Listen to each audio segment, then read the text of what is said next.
Are we back?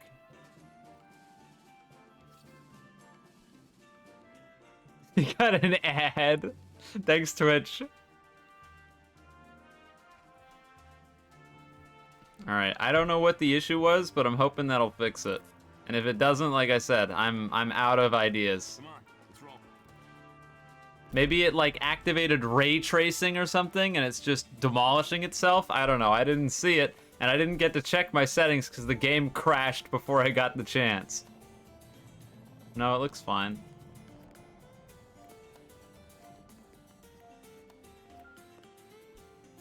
See what that does. Operation Locker? Exelon, I talked about Operation Locker yesterday, I think. I guess you weren't there for that. I don't like Operation Locker, but I like it a hell of a lot more than Operation Metro. I think they're both awful maps, but if you gave me Operation Locker or Metro, I would pick Locker every day of the week. It just has more depth to it. Hey, look at that! My frame rate is not 30. Woo! Brilliant. Okay, so I guess that's fixed the problem. What the problem was, I have no fucking clue, but it fixed it. Yeah, Angel does it again. Sure does. Alright, I'm 16. I think the main issue I have with Operation Metro is it feels like your options are extremely limited compared to Locker, which is weird because Locker you feel like you have no options whenever you play it. But at least from all the hours that I've played of Battlefield 4 and all the hours I've played on both of those maps, it feels like flanking on Operation Locker is infinitely easier than it is on Metro. And when you can't flank, then you're really in trouble. Is that our beacon? Yeah, it was our beacon.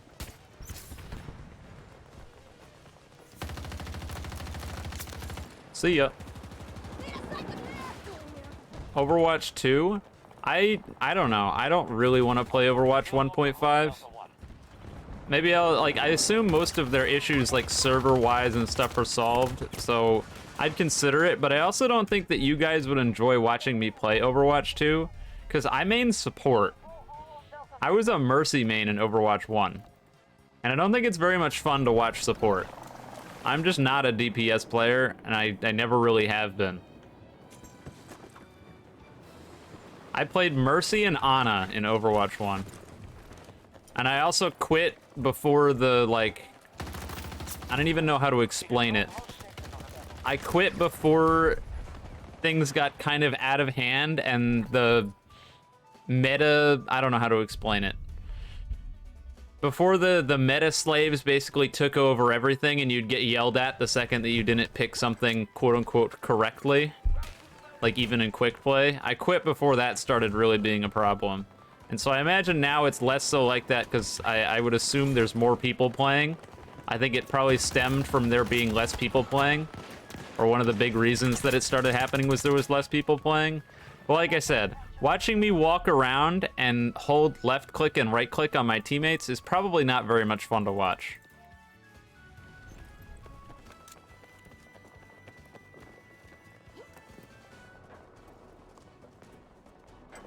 Not a DPS player. We know why. Why? Because I enjoy playing support. You've thrown me for a loop on that one.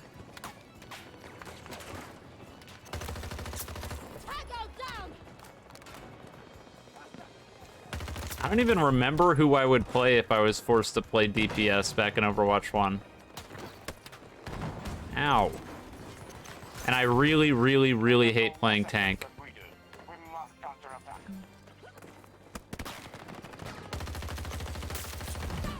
Playing tank is like the bane of my existence. I can't do it.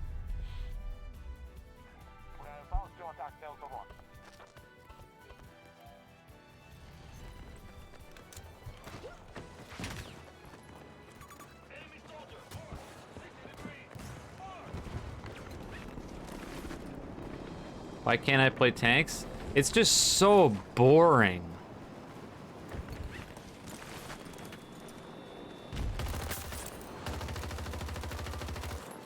Wow, I can't believe I choked that.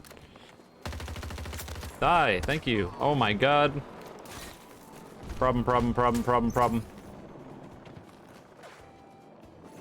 I don't know. I find playing tanks excruciatingly boring. I can't do it.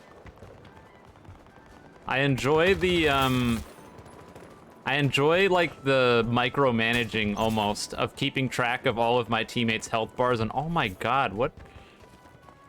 Frame rate's having a fucking heart attack. I don't know what's... I restarted the computer, too, so I don't know what's going on today. Whatever it is bad news. I'm not letting it stop me, though. I'm still doing pretty well, but... the game is, like, shaking itself to pieces, and I couldn't tell you why. Oh, okay. Oh my god, did he C5 drone me, you bitch?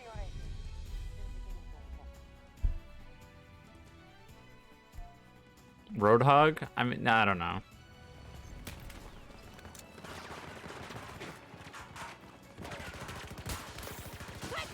I also don't like... see, the main issue that I have with Overwatch and all of those games like it is that single player, like, singular player performance tends to mean so little. And so it's just not my kind of game in that regard. And I think that's probably why I have a tendency of playing support. I have a tendency of playing support because I feel like I make more of a... I feel like I, as a person, make more of a difference keeping my teammates, like, in the fight and making sure that people are continuously playing than I do trying to do damage and like, doing a little bit of damage and then dying. I don't know how to explain it. It's like... I guess the best... oh my god, there's two people there. I guess the best way I can sum it up is playing with a bad healer or support is just a fucking horrible experience. It's so bad. It's like, you might as well just quit levels of horrible. And so if I can fill the role of being a solid support in order to make sure that the rest of the team doesn't have a horrible experience because I've been on the other end of it so many times, I feel like that's more effective than if I played like a subpar DPS character. Or I did a subpar job as DPS. That's my mindset going into things. That's a teammate.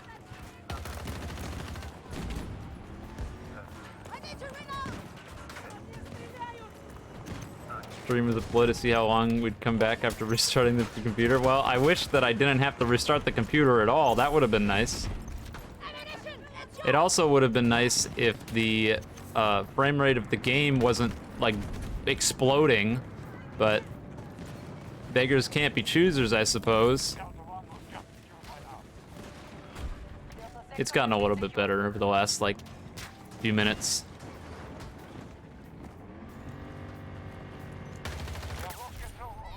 Wow, that guy got vaporized. I think they just threw a smoke grenade over here and they're just, like, up against the wall. That was just a guy, right? Yep. He's trying to stab my teammate. Get out of here. Where are these guys? There's been two of them on the flag this whole time, and I can't for the life of me find them. Now there's one. Wow. I feel like I got no hit reg on that, but I probably just choked. Gunga, I don't think that would have solved any of my problems. In fact, I think it would have made them worse because my overall GSP is far higher than it probably should be for some reason, and I don't know why.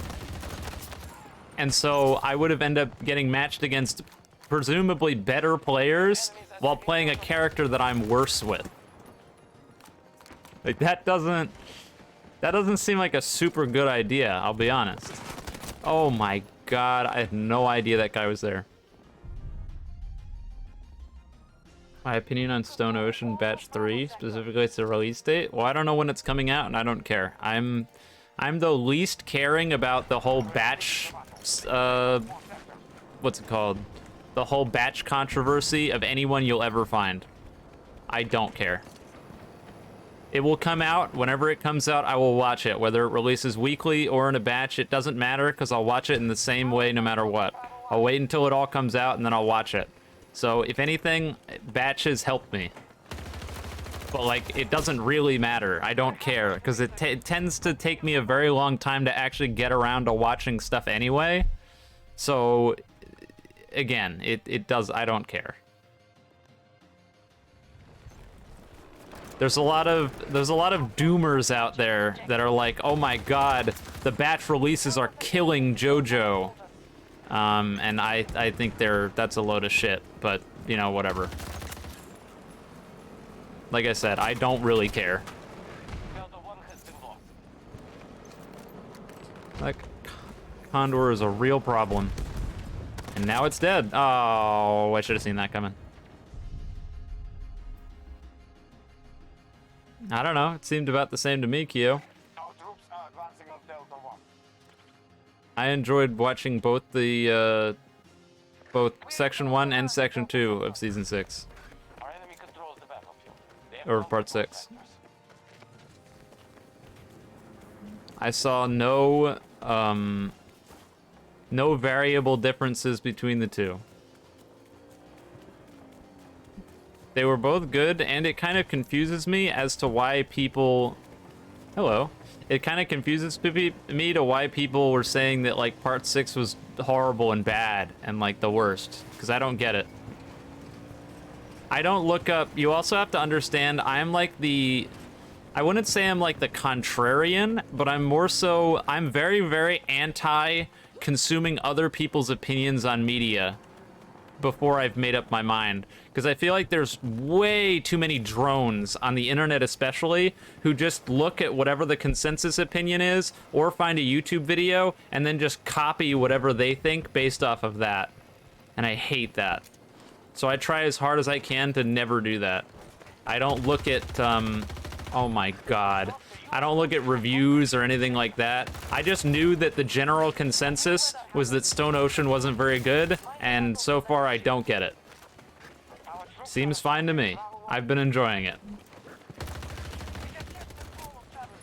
God damn it. I don't know why people didn't like Part 6, and quite frankly, I'm not keen to find out because... Like I said, I don't want to ruin something. I think that's the big thing. I think a lot of people ruin things that they otherwise would enjoy in terms of media and games and all that kind of stuff because they're too worried about having the correct opinion on things. Like, I think my most controversial thing is people fucking hated Star Wars Rise of Skywalker. They despised that movie. They hated it with all their being. And you know what? I watched that movie and I enjoyed watching it. And despite the fact that everyone fucking hated it, I don't care, because I enjoyed watching it.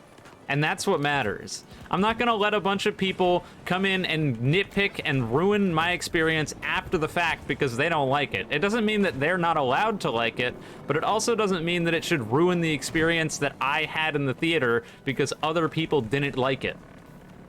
You could think it's the second coming of or the second coming of the devil, but I don't. Or I didn't. And of course the instant thing is, well, you should go rewatch it and then you'll see how bad it is. And then that's another question. Why the fuck would I want to go rewatch something if you say it'll make it worse? If I enjoyed it the first time, I don't need to go rewatch it to make sure that it's bad. That doesn't make any sense. I'm so dead. This match has been a nightmare. I feel like I can't get much done.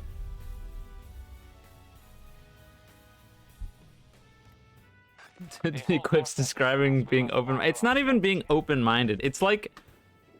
Oh, my mouse is stuck. Hang on. There we go. That should be better. It's not even about open-mindedness. I think it's more about like this phenomenon that's taken hold of... I don't even want to say society, but especially the internet when it comes to consuming media in the last... Oh my god. In the last, like... give or take 5-6 years, maybe longer, where people just don't,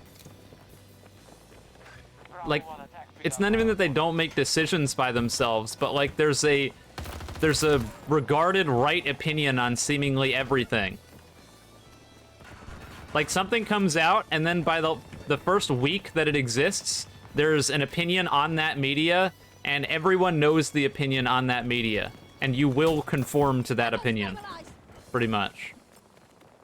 I don't know. And like I said, what it comes down to for me is I think it ruins things that people might otherwise enjoy because before they even go out to see something or watch something, they need to know the, like, 16 worst things about it and fucking bullshit. It just bothers me is all. Our plan is working. We now control more sectors than the enemy.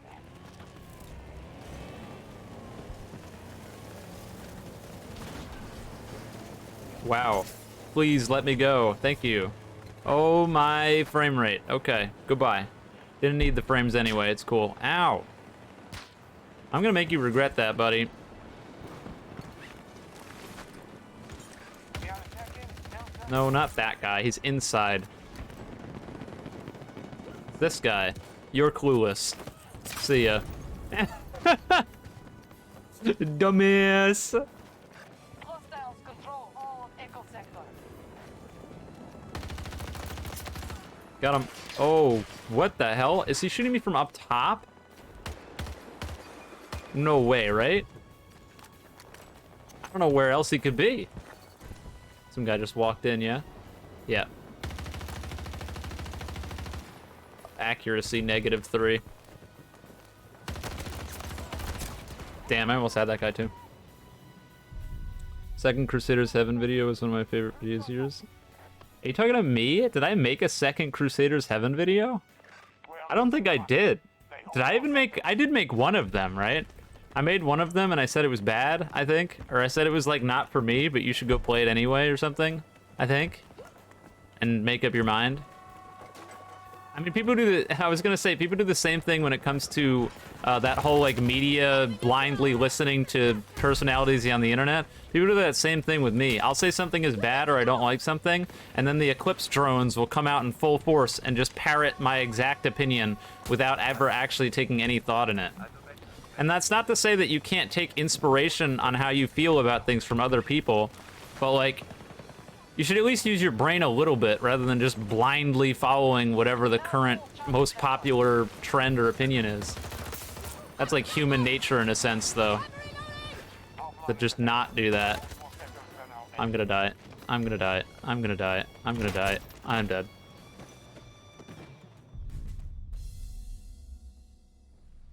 Crusaders Heaven is just a step above Stand Upright Rebooted? Maybe. I don't think...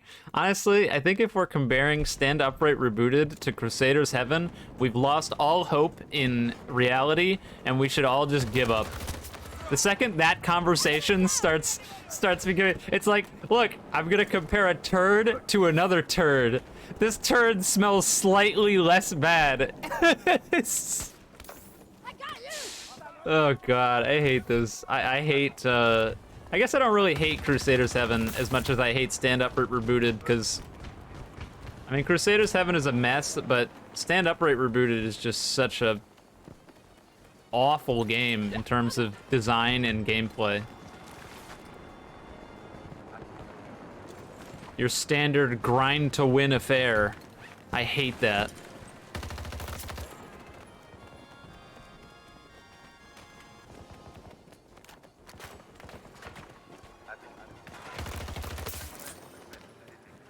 Am I getting sniped?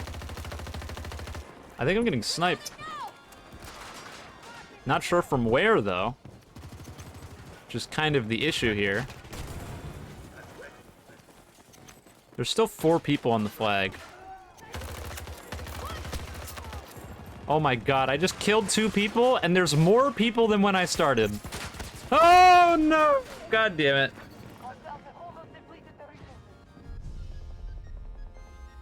Opera, you're obsessed, dude. You're stuck. You people, you guys get stuck on things. It's you and playing Kirby. It's Exelon and the MP18, and it's oh, what's his face? It's Mupuden and Battlefield 1. You guys just get stuck on these things. And no matter what I say or do, you just won't give up. It's like, how many times have I said that I'm not gonna be playing Battlefield 1? And has that stopped it? No. It's done nothing. I did pretty well that round despite my frame issues. Other people ruin Tarkov for you. The second you join the community, you're bombarded with negativity, regurgitated nonsense. Tarkov's really, really, really bad in that sense. But the weird thing about Tarkov is that... Oh, my fucking... There we go.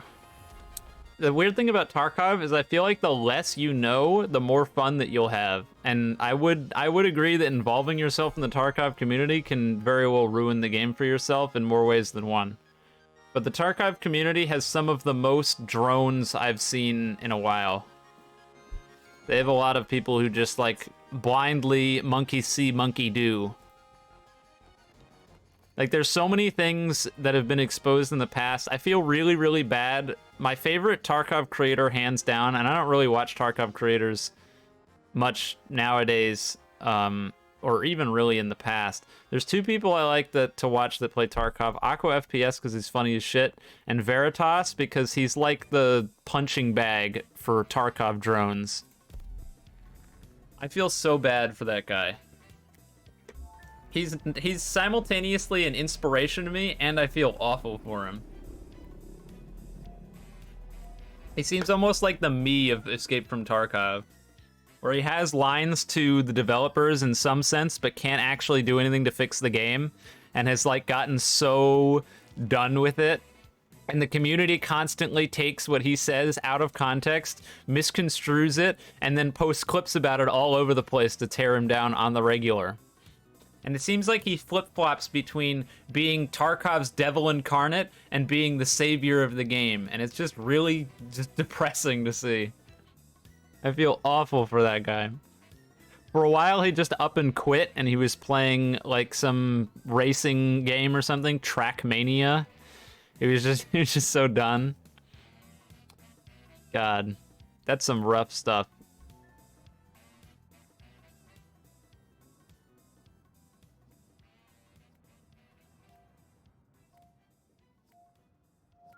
I haven't watched anything from Veritas in a hot minute, though.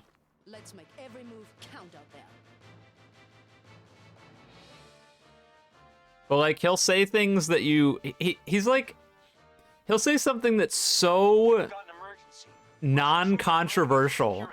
Like, the most non-controversial thing ever. Like, he'll ask someone who says that things feel off if they've done any real testing, and then he'll get killed for it. And I don't really understand that at all.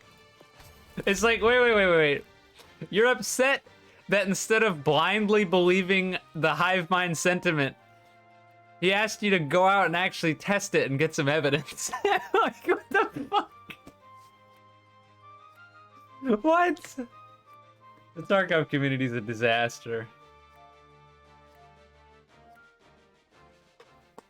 Well and truly. Don't be sad. This is just how it works out sometimes.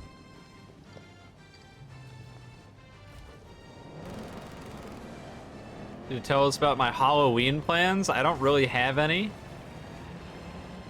I mean, I'm 22. So, like, what the hell am I gonna do? Allied forces are attacking Bravo 2. New objective under control.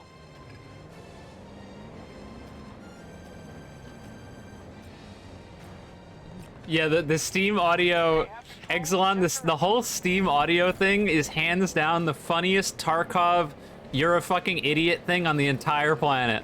Because the like irrefutable proof that the Steam audio is just far high and above better than the default audio, and yet the community sentiment for the longest time was Steam audio is shit, it makes things worse, don't use it, is hysterical. It is so funny. It's simultaneously the funniest and most sad rabbit hole that I've seen, maybe in gaming as a whole, ever. Like, so many people just flat out lying based on nothing. Based on absolutely nothing. It's worse because I feel like it is. I've done nothing to prove it. I've checked absolutely nothing. I've used no sources. I haven't tested it at all, but it's worse. Like, what the fuck? Supply drop ready to go.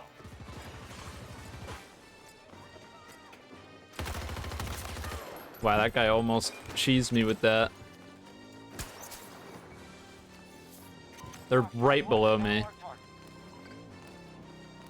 I think if they're gonna come from through anywhere, oh my god, 7, I'm screwed. I think they're gonna come up here, if anything. Yep. I don't see them coming up the middle stairs. It's just risky, so people tend to avoid it. No! Oh my god! I brought that guy down to like 1 HP. Damn. Clips when I said your second Crusader 7 was my favorite. I said the wrong game I meant. What? You just said it again! What you just... Hey, FaZe, you okay, buddy? You might need to get some rest, Chief. I think you're sleep deprived. You good? Oh my god. Wow, that guy's screwed up. Roblox Unbreakable? Okay, yeah. That one I made 2 videos on. I would agree with you. I think the second Roblox Unbreakable video is really good. I think that's one of the best videos I've put out in a minute. I'm pretty proud of that one. Okay. I can't believe that guy managed to get that. In order to one-shot kill with that, you need to direct hit. And he hit me while going at like warp speed. I'm gonna call luck on that one and not skill, I'll be honest. Same people to wear the headphones backwards and complain about the bad audio. I mean, don't get me wrong. Audio in Tarkov, like, I think it was in that the Veritas video where I talked about it. Audio in Tarkov is fucking horrible, especially the vertical audio. It's really, really bad. But the whole Steam audio thing is a bit hysterical. And there's plenty of evidence that the vertical audio is not good. With people flying up metal stairs and making 0 sound, like right next to you. Foxtrot 2 was just taken by Allied troops. Happens time and time and time again.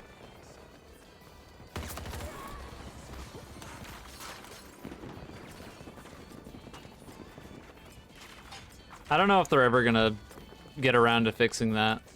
I feel like they won't. Whole audio issue. Maybe someday. I'm actually, if anything, I'm upset because they said it's almost, I hope they're not giving up like it seems they are. Because it seems like they said they're removing Steam Audio a little while ago. And if they're just flat out removing it and giving up, then we're gonna all be stuck with the shitty version of the audio. Because Steam Audio is at least better than the shitty version. So if they give up, then we're just back to square one with shitty audio. Like, that sucks. So I hope that doesn't happen. But we'll see. That was like the, oh, sorry. That was the biggest what the fuck moment of the developer update they did a little while ago. Where they were talking about all the things they wanted to do. And it's like, well, wait a minute. If one is better than the other, why are we getting rid of it? Because with normal audio, you can barely tell, like, directional audio. It's very, very difficult to tell. Spending serious resources to stay in this. It'll really throw my gameplay for a loop if they decide to just flat out get rid of Steam Audio. And from the looks of it, that's what they're going to do, which is not ideal. Oh my god, I'm gonna die. Don't kill me. I cannot believe that guy didn't finish me off. He brought me down to like 5 or 6 health total. Terrifying. He was really vocal about Steam Audio removal in his podcast. Well, that's good. I hope he can do something to quell that, because that shit is worrying, to say the least. It's like it really is like they're just giving up. It's like, ah, well, people are mad about it, so we're just, fuck it, whatever.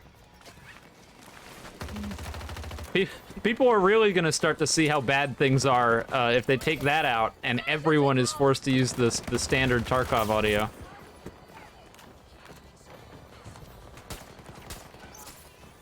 But like I said, the the Veritas BSG relationship reminds me a good amount of the Eclipse YBA relationship, but I think, funnily enough, Veritas has a more likely way of getting something changed at like a large game studio. And yes, BSG is a large game studio, don't at me. They've made like millions of dollars. Than I am at a fucking bunch of kids making a Roblox game. I mean, for God's sakes, that guy can talk to the guy who's actually in charge and isn't talking through a fucking proxy.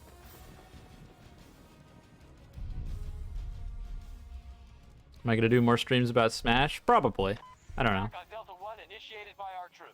Game's fun, but it's also really taxing for me to play. Ow.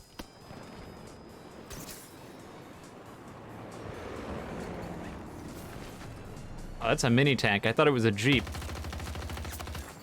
Let's hope he doesn't turn around. I have such a large tendency of just assuming that people in vehicles are completely deaf, and I don't know why I do that. There's a guy right next to the vehicle. Ah, let me shoot him with my unsuppressed weapon. I'm sure he won't notice. And I think the sad part is that usually they don't notice. Usually it's just people being clueless, which is good for me. I'll take it. I'm not complaining. Just a bit confused. that kind of made my day, FaZe, I'm not gonna lie. I'm really glad you fucked that up. When I read that, I was like, huh? I love in the second comment, you put it in twice. Oh boy.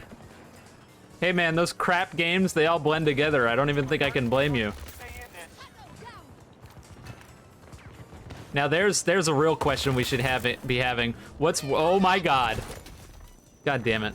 That's a real question we should be having. We were talking about Roblox's Unbreakable, or Stand Upright Rebooted versus Crusaders Heaven. Nah, how about Stand Upright, or Crusaders Heaven versus Roblox's Unbreakable? Now we're really getting into some shit.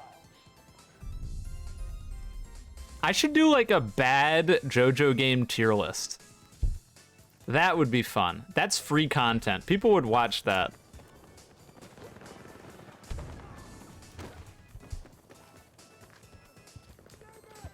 I can talk about all the horrendous problems that all these bad games have.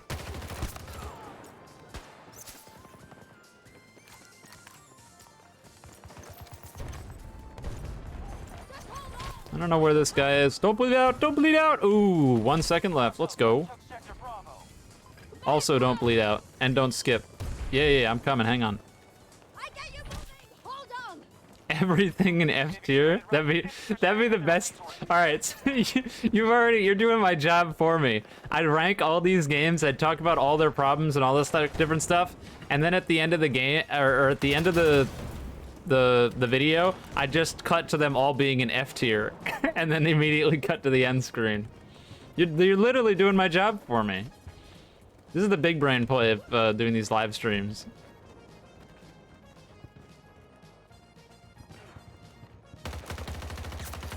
Wow, I baffled that guy died of that. He had to have been hurt. Ammunition. What would be in the tier list? That's a good question. We'd call it like the subpar JoJo games tier list. So let's see. Basically, everything subpar / dead JoJo games tier list. How about that? We'd have effectively everything but YBA and AUT. I think those are the only, like, even remotely worth playing games currently. They're the only games that have, like, real substance.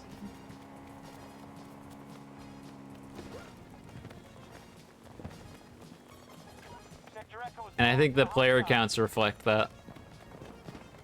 Or at least they did the last I checked, but it's been a minute.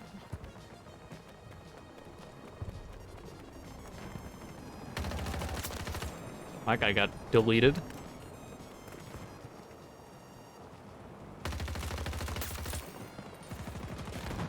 Oh, what the hell was that?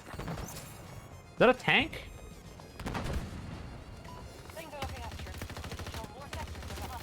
Why am I getting shot? It's from the friggin' roof?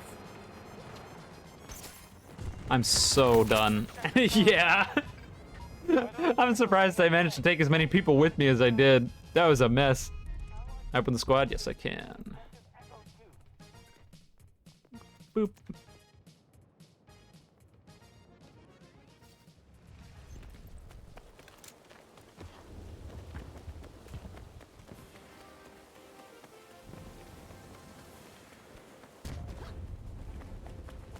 They're taking this, huh? Oh!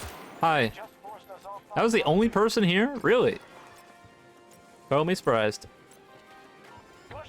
I'll be honest, Kiki, I haven't even really noticed the 100 ping. And there's like some instances where I take stupid fights because I think I'm on normal ping that I can't on 100 ping and I'll die.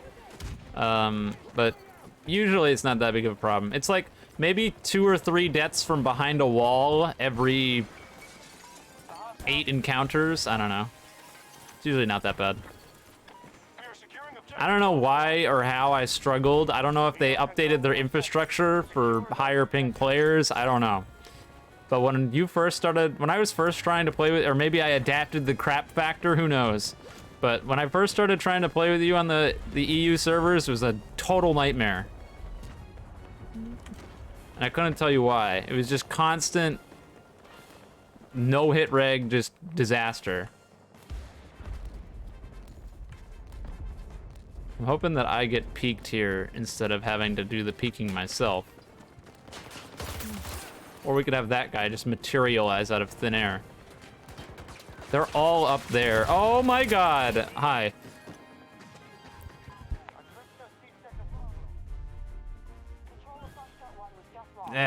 I kind of doubt it, Exelon. I don't think they've done shit in terms of server stability.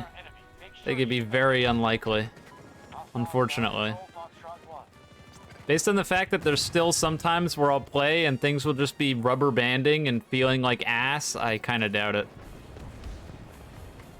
And we've had the instance today for some ungodly reason where like FPS and stuff has just been bad, and I don't know why. I'm just I'm completely coming up empty.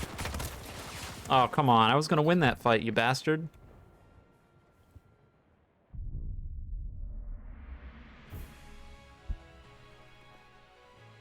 Like, I mean, it was so bad earlier that it straight up crashed the entire game. That's kind of an issue. Objective Foxtrot 1 taken by us. Sector Foxtrot has been secured. We have taken more sectors than they have. Make sure we Oh, I was gonna stab him! Boo! Your game crashed? Oh, maybe you... Maybe something's really gone wrong and I'm not the only one. They're attacking one of our objectives.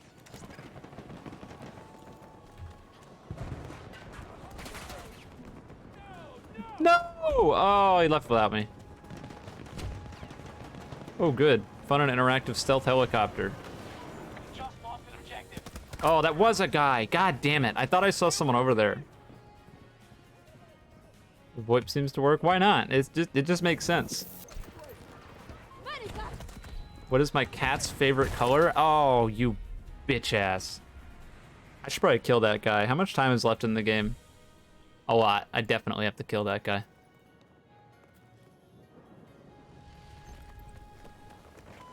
Your battle ends here. They're hitting Foxtrot 1.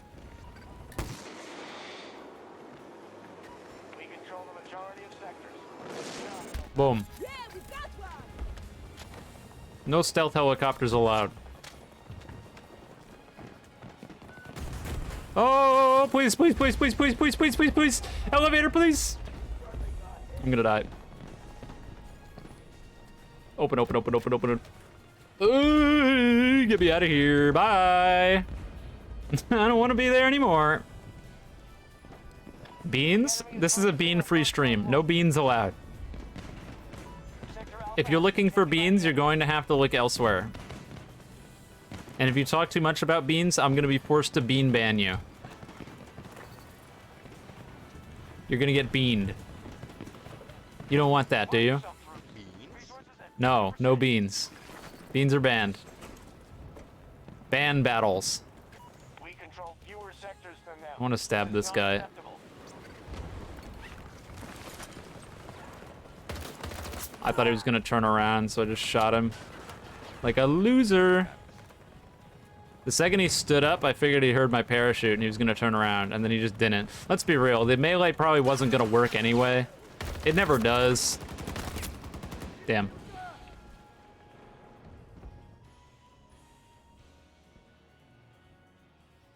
Spam the food? I've never had it. This guy's gonna come over here, try to revive me and die. Oh, he actually saw the enemy. Let's fucking go. I take it back. This guy's a god. Oh, sniper! Oh, it's not a sniper, it's a ranger. Ah! Get me out, get me out, get me out, get me out! I do not have the ability to heal myself.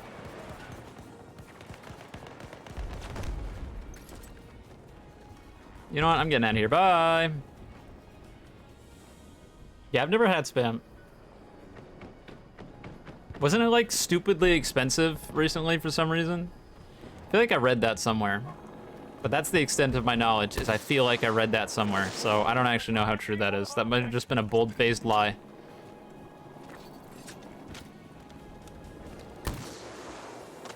Majority of sectors under enemy control. I think I got hit with a sniper. Not a fan. Getting shot by a sniper wasn't on my itinerary for things to do today. It skyrocketed and went back down. You don't know why? Does anyone know why that happened? I don't, like I said, I don't remember. I feel like I read that somewhere and I just can't remember.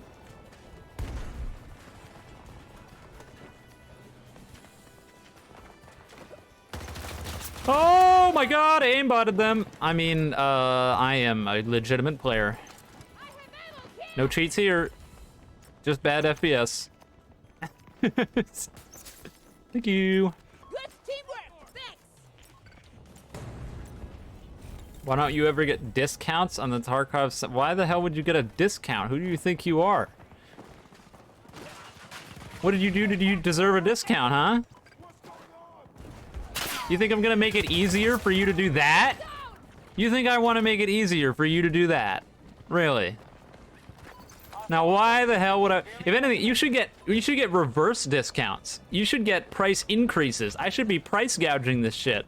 It should be like, sorry, today I'm randomly rolling a wheel and it's gonna pick a random sound and make it cost triple. Yeah, yeah. How do you like me now? Triple point costs. Or how about we spin a wheel and it's all negatives. So like triple point costs, sound alerts disabled. Let's see, I don't know, what else is, what's an easy negative? Wow, that was embarrassing.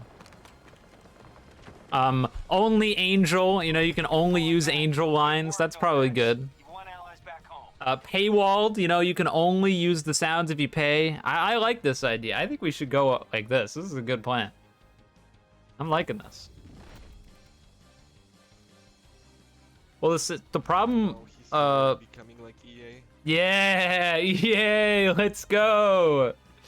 I've been playing so many EA games that eventually I'm just going to turn into EA. We're gonna start putting loot boxes in the stream. Yeah, no dupes. Or all dupes, and you get nothing if you get a duplicate. If you get a duplicate, there's no reward. Yeah, Wolf, the problem is most of the sounds are entirely ineffective unless I'm playing Tarkov. Most of the time.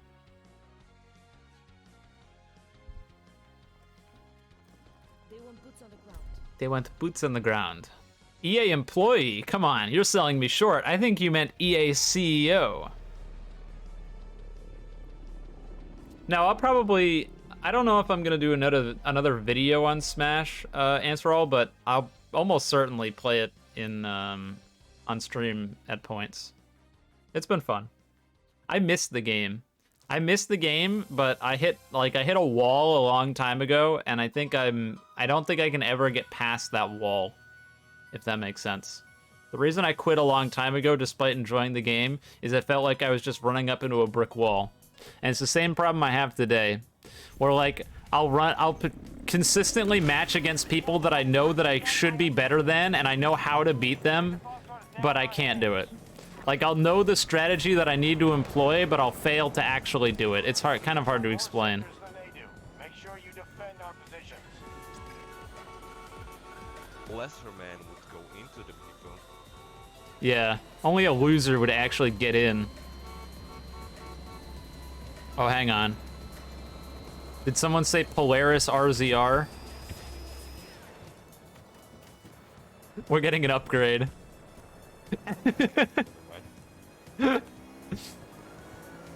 Vroom vroom. I gotta hit someone with this. I have to. It's in my contract. Play Steve. I think it's a little bit hilarious that Steve is like do it. the best character in the game, seemingly. Dummy, what? Missed. This game sucks. What?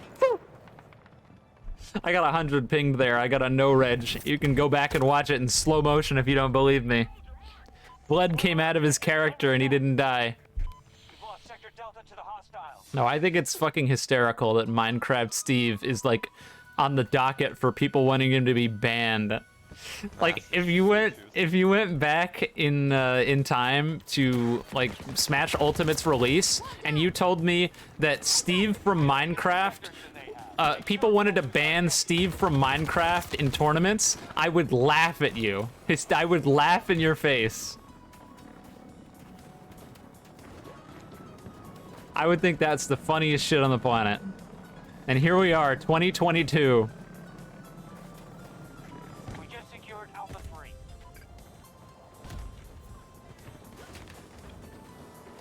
Yeah, the stupid CSGO copy pasta.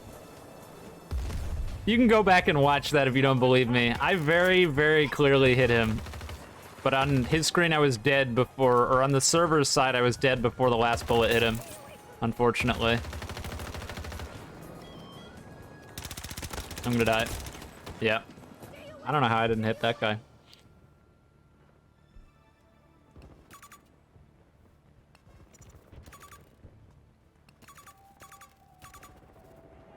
He did.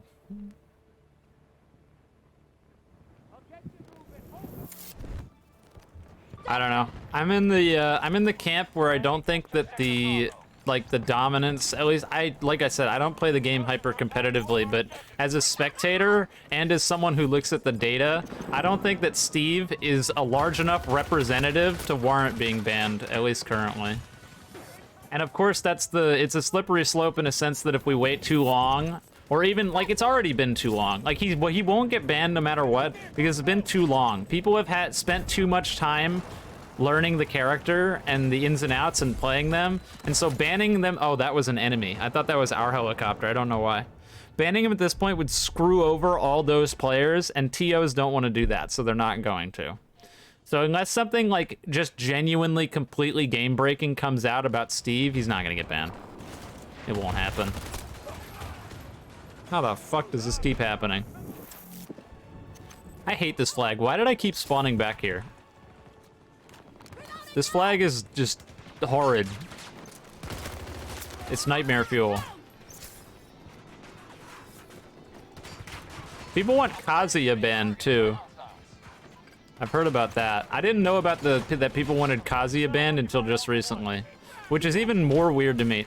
I feel like people don't look at the like the actual representation of these characters before they like want them to be banned. And I get there are other reasons than just top representation and stuff, but like it's not like at these major tournaments it's 90% Steve or anything. The top 8 isn't just like 80-90% Steve. Steve isn't forcing everyone to pick Steve.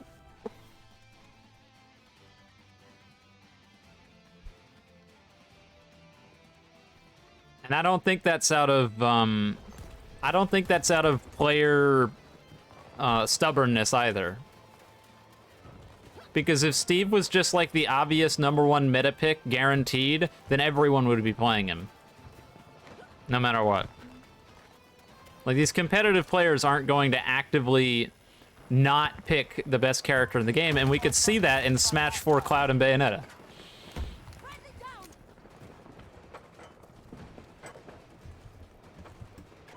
And even more so with Brawl Meta Knight.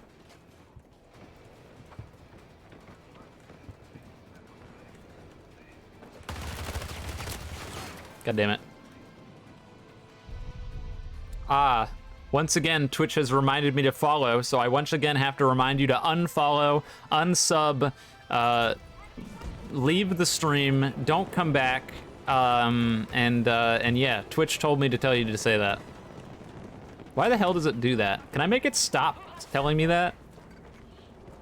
Remind your users to follow the stream.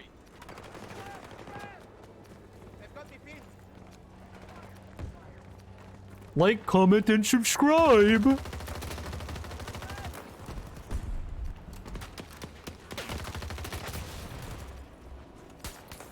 Thank me later. I'm honestly shocked it took them as long as it did to ban wobbling in Melee. I really am.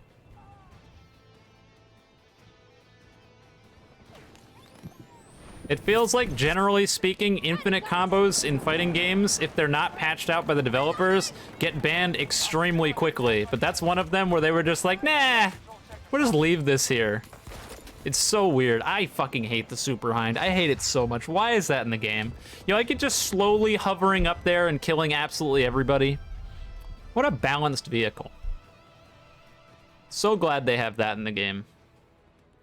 It's a mastered hind. Oh, well, even better, even better. Wonderful. That's great news.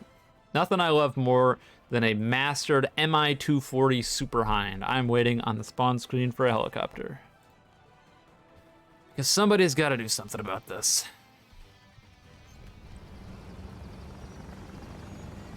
Or at the very least, somebody's got to try.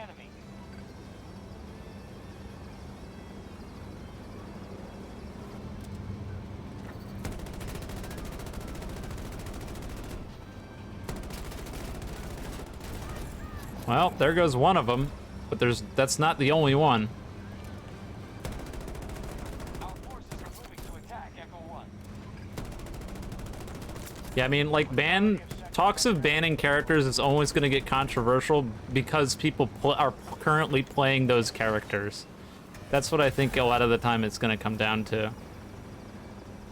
It's like, no matter how broken something is, the fact that you need to talk about effectively completely wasting the time that somebody spent on that character is always going to be controversial.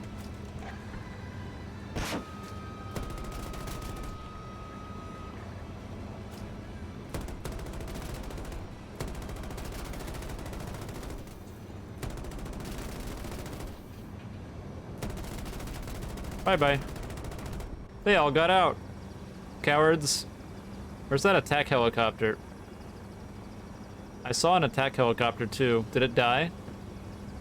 I don't see it anymore. I feel like it's just gonna pop up out of nowhere and kill me. Oh well. Yes, vehicles waiting.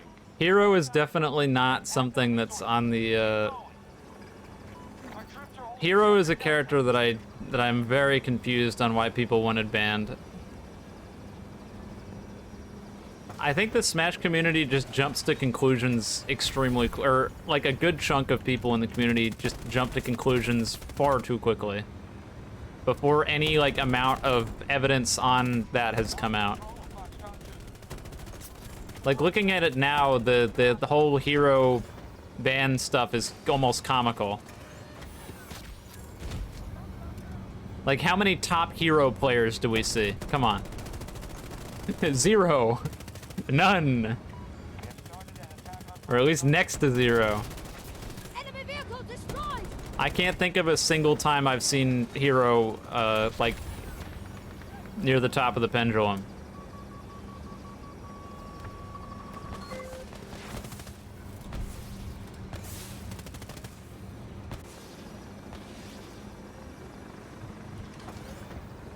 Spreads haven't gotten hack warninged yet. Yeah, Hero is hilarious to play casually, but I think competitively he's just not that good. Our troops are advancing on Foxtrot 1. Like, the thing is, there's only so much that a stupid RNG gimmick can carry your character. That's the thing. Because eventually, you're gonna have to rely on your actual character's options, and heroes just aren't that great.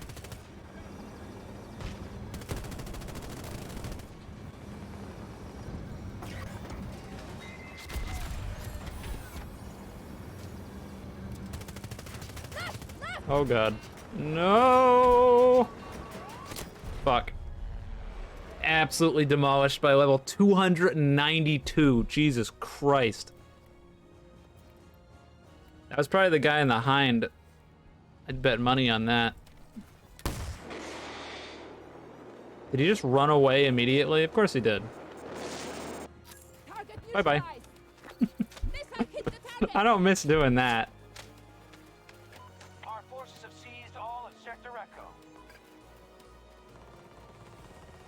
I don't think banning a character because they have a gimmick. If we were banning characters because they had gimmicks, then like all of Smash 4 and Ultimate's DLC would get banned.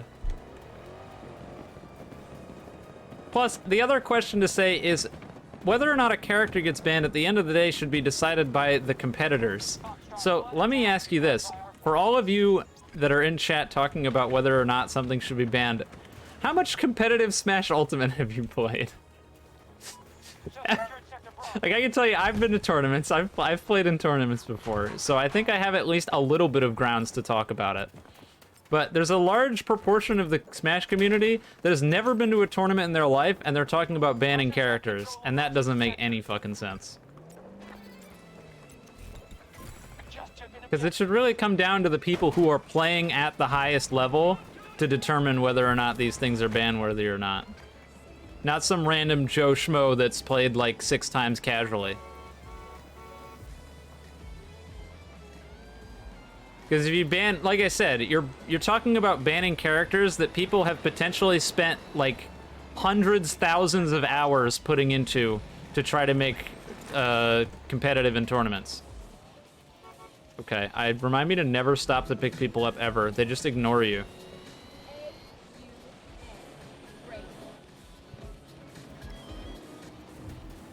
I don't know what hurt you, but welcome back.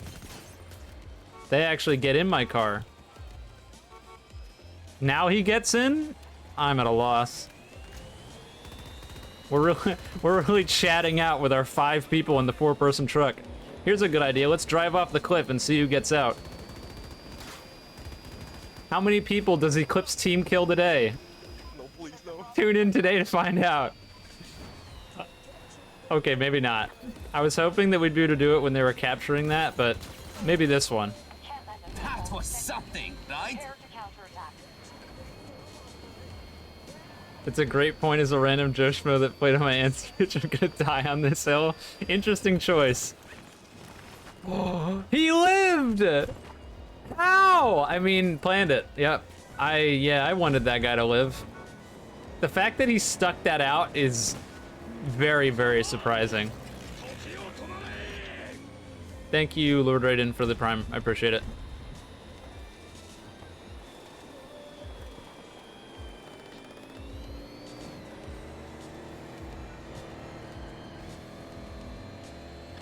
Looking dicey. We're at half strength.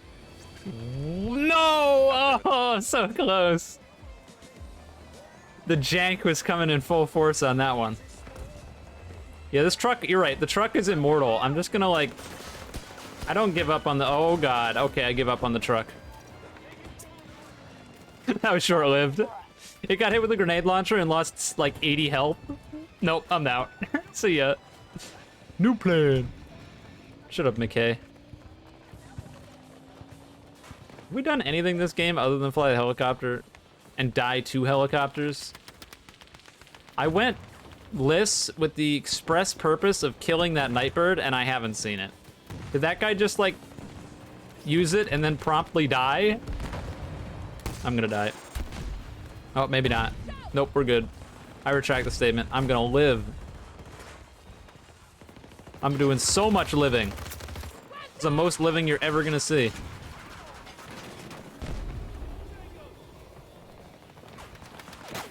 Oh, I'm gonna die! I don't even know where that guy came from. Squad mate maybe gonna get me? Big ol' maybe. No, they're way over there. They're not helping me. Yeah, I think the game has... I'm pretty sure DICE and BSG have plants in my stream for any time that I say something's gonna happen to make sure it doesn't. Make things as hard as possible. I don't see the helicopter anymore. I'm gonna have to assume that it died.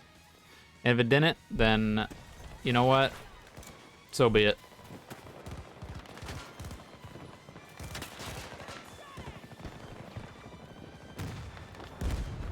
That's one way to deal with a problem. Blow it up. I'm always surprised when that works. Okay. Cheer, I am back, baby. It has been a hot minute, WD. How are you? Thank you for the 100 bits. I need to stop getting killed by vehicles. That's what I need to stop doing. Like, desperately need to stop dying to vehicles. It's this map. This map is just, oh my. Do I reset before he can kill me? We're losing people! Nice try. Not giving you the satisfaction. Fuck you, MI-240 Super Hind. Eat a dick. Let's get a spawn beacon and go over towards B. Oh my god, the fucking Super Hind's coming this way. Of course it is. Why wouldn't it be? We now hold more sectors than they do. Good work.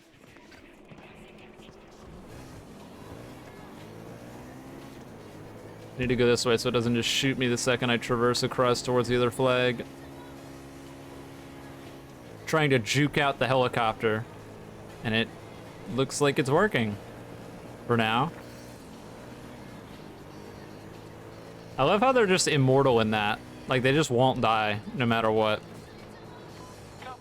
When I think good game balance, the first thing that comes to my mind is MI-240 Super Hind.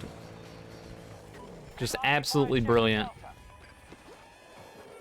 It will always be hysterical how they managed to balance the Condor so well and the Super Hind so terribly. It's so hilarious.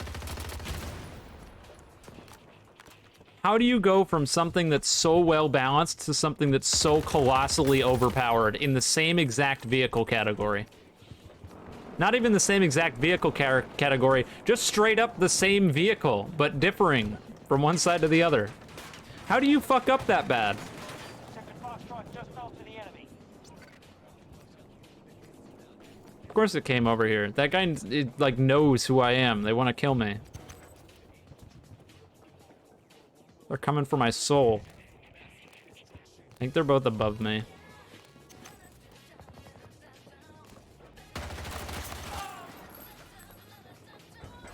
Pretty sure this other guy's up top. Maybe not. Allied forces are attacking Bravo. Oh my god.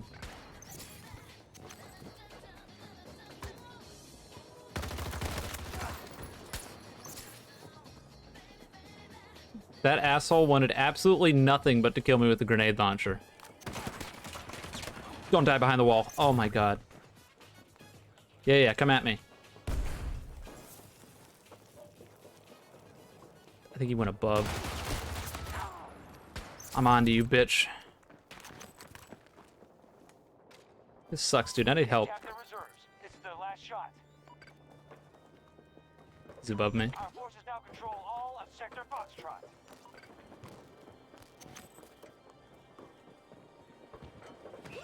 They jumped down.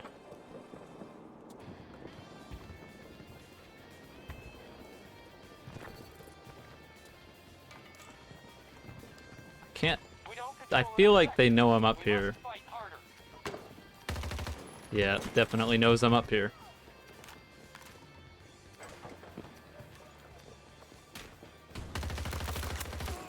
It's the same two guys over and over again. It's that EKOR guy and the other guy who's playing Mastered Boris. And they just keep coming back. Oh, yep, there he is. There's a Mastered Boris. So bad. Yeah, footsteps, right. Well, game's over anyway. Work, no patch. You won allies back home.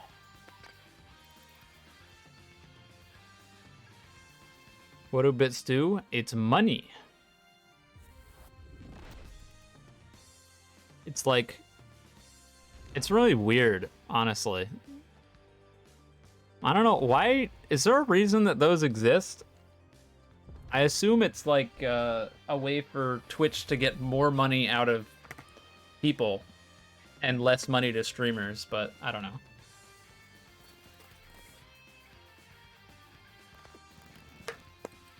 You think someone's coming? Yeah. Uh-oh. They're coming for my dead corpse. Everyone panic.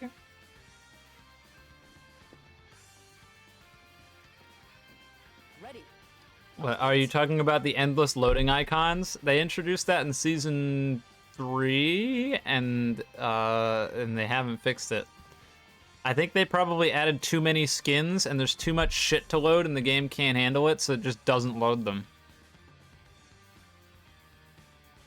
Classic DICE. Pretty much the standard affair, if we're being honest. You know, I had missions. Did I do them all? Headshots or kills with snipers or marksman rifles, and kills with sniper... I couldn't tell if it said marksman rifles too. I hope it's not sniper rifles. Lord knows I don't want to be using snipers.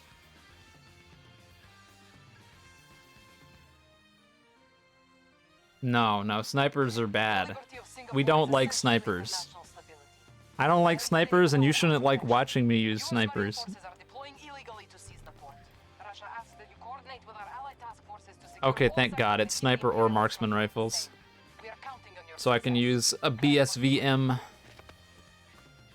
Let's go. Anytime I don't have to use sniper rifles is good for me.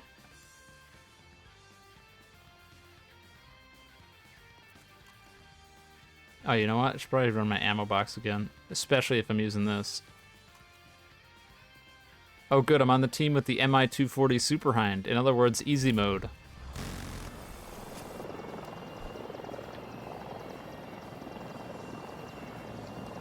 Team Deathmatch? You know how I feel about Team Deathmatch. Get out of here.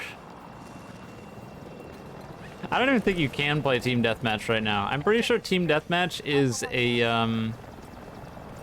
a game mode that's like unavailable currently. Because of modern gaming's tendency of putting in pointless limited time modes, Team Deathmatch is not available at all times. I guess it technically is if you want to go make a Portal server that's Team Deathmatch. So in all reality, there are unofficial playlists that you could go play that have it, but I'm sure as hell not looking for one of those. I don't want to play fucking Team Deathmatch. Hell no. Keep that shit away from me. Ugh.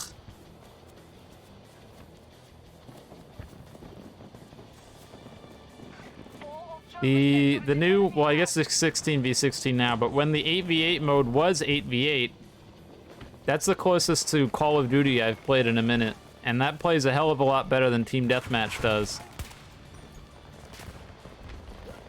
Ammunition, it's yours.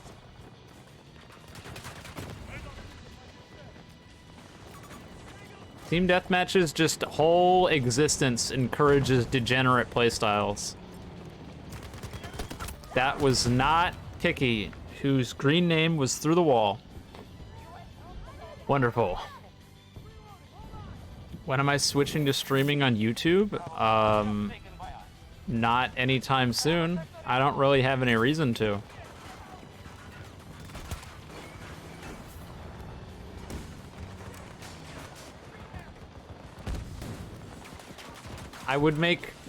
I would almost certainly make less money streaming on YouTube than I would on Twitch, if that's what you're referring to.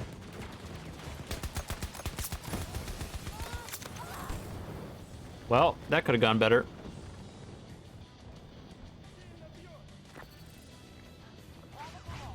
I'm not one of the people who had any of those 70-30 deals or whatever, so I'm not making any more or less money on that front, and I can say with almost complete certainty that the viewership would remain almost entirely the same if I streamed on YouTube, aside from it being a lot easier to manage in terms of chat-wise, because there's less AIDS people on Twitch. Shoutouts to my concurrent Twitch viewer base for not being as AIDS as the people on YouTube. So I'd have less children, like consistent, extremely immature children to deal with over here, and the chat options and stuff like that are a lot better over here. So overall, and there's the Twitch Prime subscriptions and stuff like that make me more money. So overall, there's just very little reason for me to stream on YouTube currently. Now, if the rumors about them removing Prime subs and stuff are taking away, they're taking away Prime subscriptions and whatnot, if those are true, then I might be out of here. But at least as of current, there's very little reason for me to leave.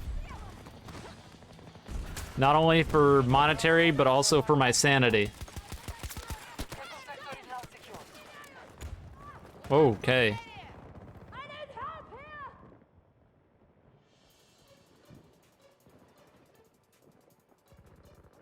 here! Help! He's not helping me. Mimi bleed out.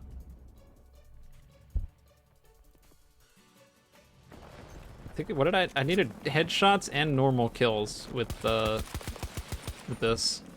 Oh, you gotta be joking. Why? Why? Look how many medics there are. How many do you think will revive me? If you said 0, boy oh boy, are you onto something.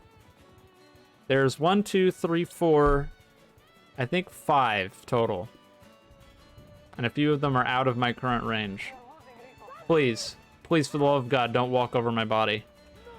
Finally. Oh, and he dies. Of course he does. Of course! And I bleed out. And that guy, who's not a medic, can stand right over top of my body for like 3 consecutive minutes and be fine. But the medic shows up and instantly dies. As such is the natural order of things. Don't be sad. This is just how it works out sometimes.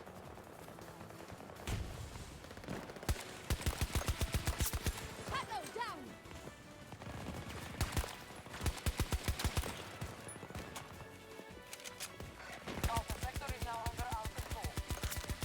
People just don't want to die. Objective. I'm running out of ammo, though. Enemy has secured Bravo 1. Oh, you know what? I think I know what's causing my, Actually, I definitely know what's causing my Forces will take every my issues, but I can't fix it right now. So I can fix it after the stream, I bet.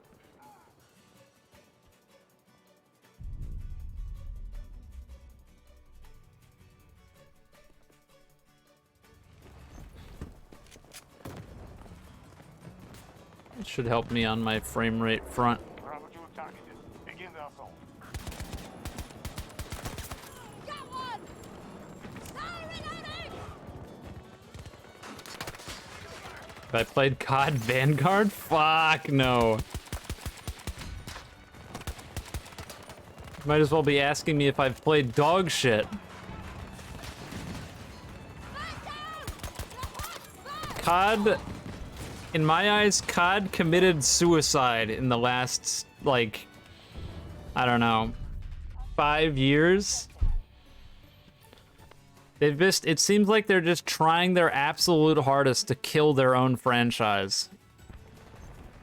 Bravo 2 is under American attack. I can't tell if it's the developers or Activision who's trying to kill it, but somebody's trying to kill it. And with Vanguard, they did a really, really good job. And by really good job, I mean like a good job at killing the game. Looking at Vanguard, and it's just, it's like a, it's a riot. It's so funny. It really is. Okay, note to self, BSVM, really, really, really terrible gun for high ping. Anything that's really accurate, and we've talked about this before, anything that doesn't have a high fire rate is gonna be brutal here.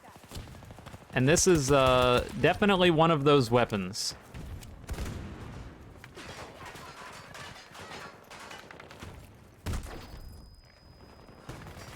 This guy's just randomly hucking grenades. Ow. We're keeping control of more sectors. Pain. Please get him with a headshot. Please get him with a headshot. There we go. I think I needed 5 headshots and I've gotten like none, so. Well, there's another one.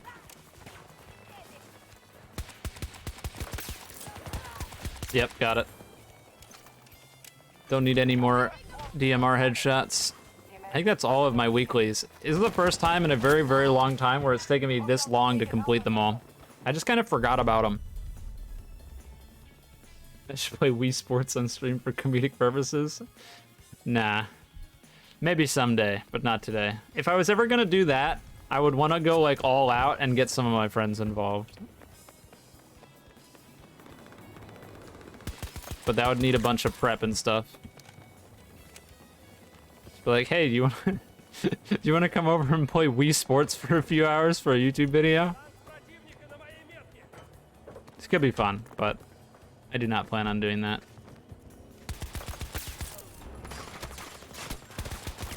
Too much effort. Wii Sports is absolutely better than Switch Sports, don't at me. It's not even close.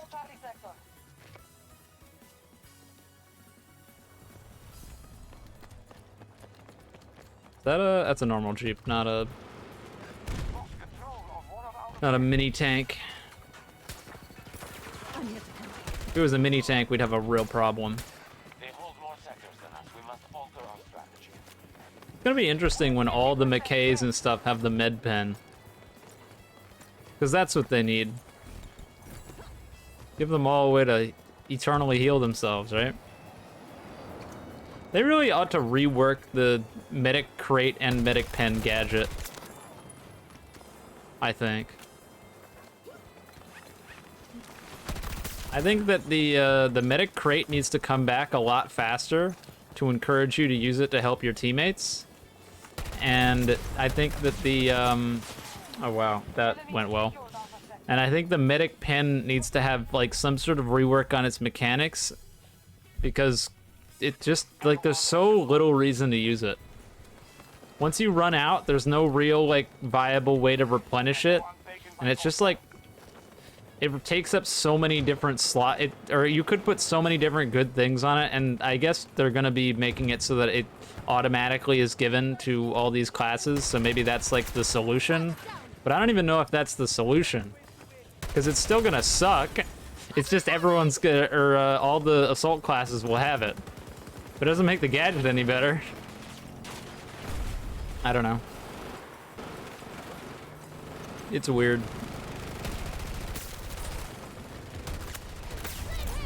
Get him out of here! I'm gonna die! Get me out of here! Oh my god! Please get me out of here! Holy shit, I don't know why that Condor left, but I'm really glad it did.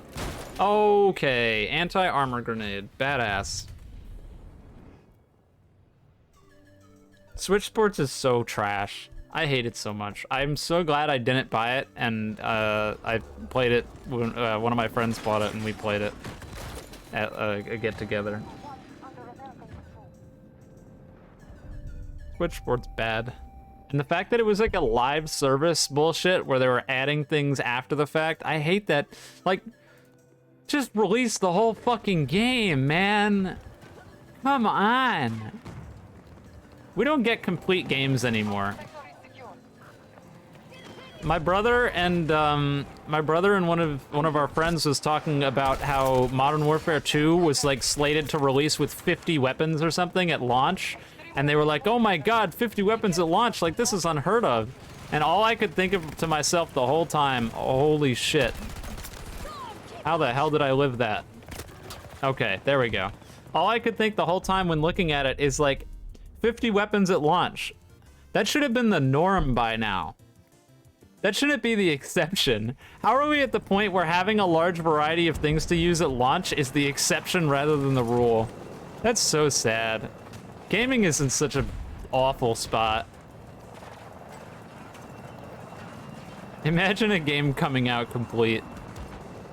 Unheard of. Reclaim all of Delta Sector.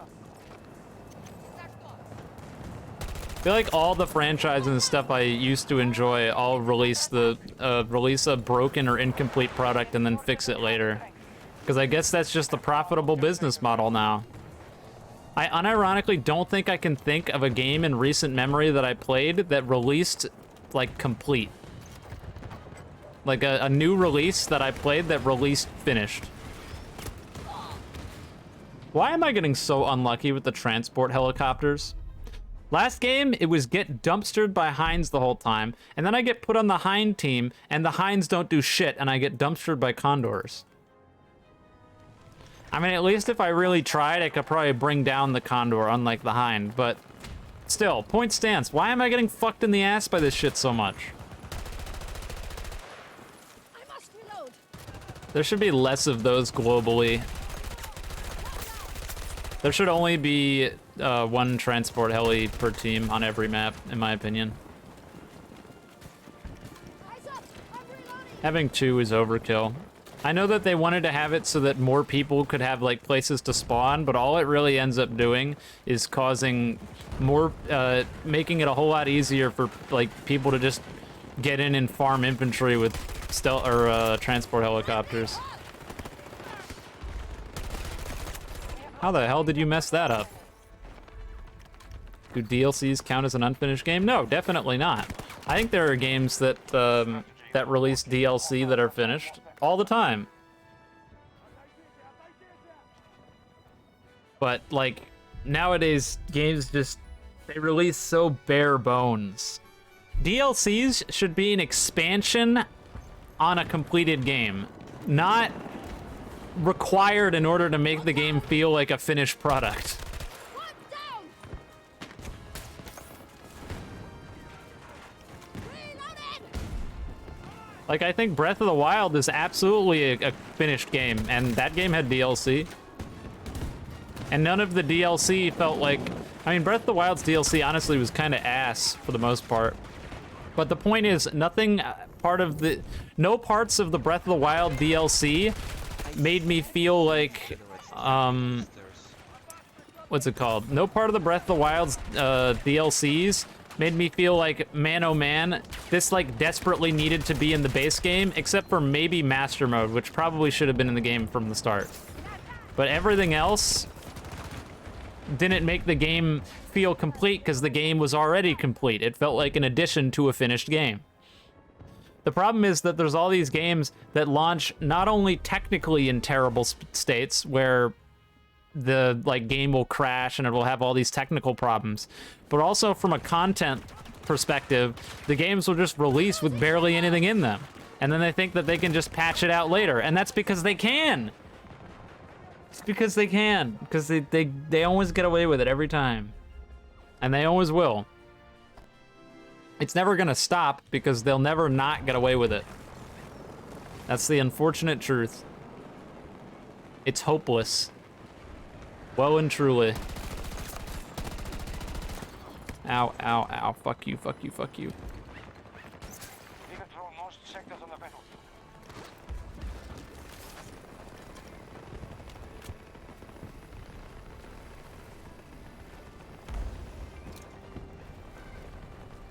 Games are meant to be played, they're meant to be sold. That's a really good way of putting it.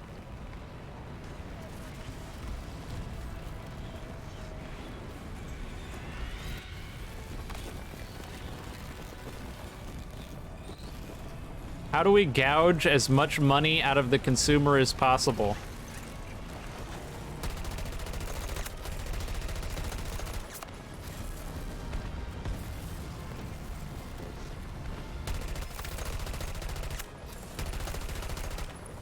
God damn it, don't revive that guy. Don't do it.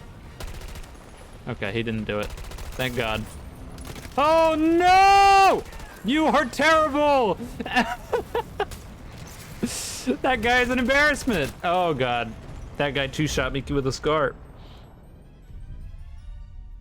Take full control of Delta Sector. I am also a believer that a game should absolutely under no circumstances release unless it's finished. But the problem with that is when there's very, very... That was a bad way to phrase it. There's a lot of problems with that business model. And the biggest one is that just as a result of the capitalistic system and like the fact that corporations absolutely need to make money no matter what in order to prove or in order to appeal to shareholders so that shareholders will continue to give them money to make the games, you just can't delay something forever until it's finished because you're going to need that return on investment in order to show a profit for the amount of money you put in. So, like, the only people who can realistically delay a game over and over again until it's ready are indie developers who aren't backed by large publishers. Because any other game that's has a large backing is almost going to have a problem. And it is almost a double-edged sword in a sense, because sometimes it's not the publisher's fault. I think the biggest it's not the publisher's fault was, I mean, even this game. This game, I would say, is on the developers, not the publishers. This isn't EA's fault. This game flopping isn't EA. Nor is, what's that game? It was another EA game. I was saying it a while ago to my brother. I might have said it on stream. I never thought I'd see the day where I felt bad for EA, a soulless corporation. But Mass Effect Andromeda made me feel legitimately bad for a soulless corporation. Which is an impressive feat, let me tell you. Because Mass Effect Andromeda, the developers just took fucking forever. They spent like years and years and years and years doing nothing. And then eventually EA put the hammer down and was like, we need a fucking game. Where's the game? Where is it? And they were like, well, we don't have it. And then eventually they had no choice but to release it in a broken state because over like 6 years, nothing happened. So you almost fall into the trap where if you give people as much time as they need, then they'll just never put anything out. And we've seen that happen. So it's a really difficult spot. So I can see why publishers force games to release broken, but I also think that a lot of the most of the time, it's not because they want to get a game out and the developers have been taking forever. I think most of the time it's what's the word for it? Most of the time it's malicious in terms of whatever, we don't care, just put it out and we'll fix it later. And they know they can make a quick buck off of it anyway. No longer secure. But the point is, it's not as cut and dry as just developers should always get as long as they need, because sometimes that really is not the answer. And it can't be the answer. Echo sector has been secured by hostiles. They're attacking Alpha 2. I don't know if there's someone back there or not. We had a teammate die back here. And I thought I heard a K-30, but I also think it might have been a teammate.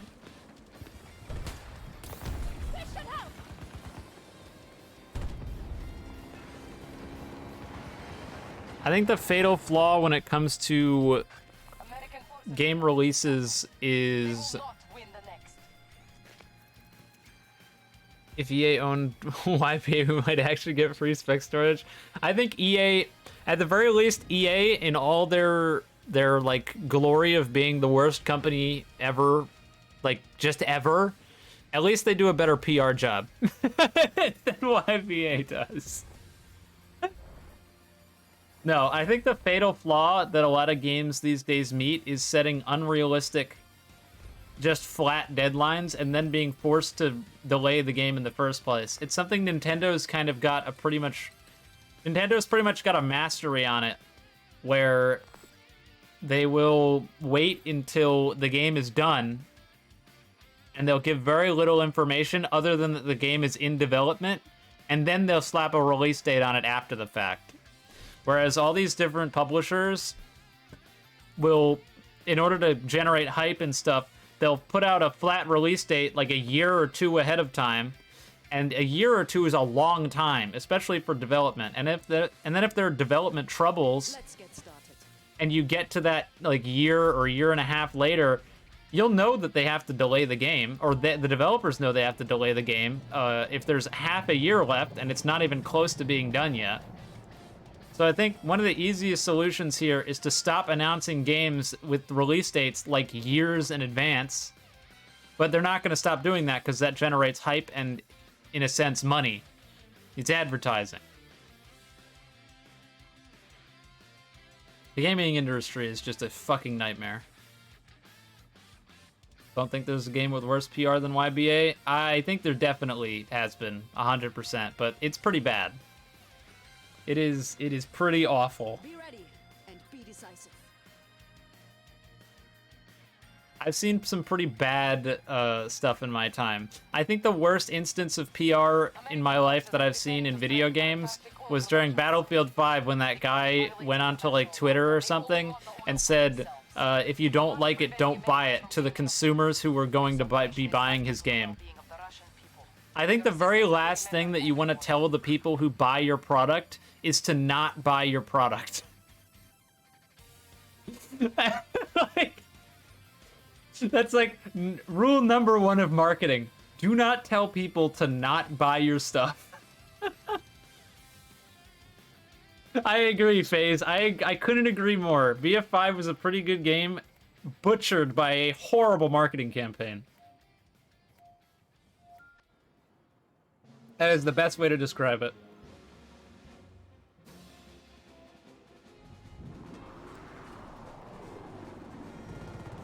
Like, I played BF5, I can't speak for the launch, but playing BF5 quite a while after the fact, the game is legitimately good, and it is very... I think it's really a shame that I missed out on the whole life cycle of the game because their marketing was so bad that I was just like, yeah, no, I'm not buying it. Fuck you.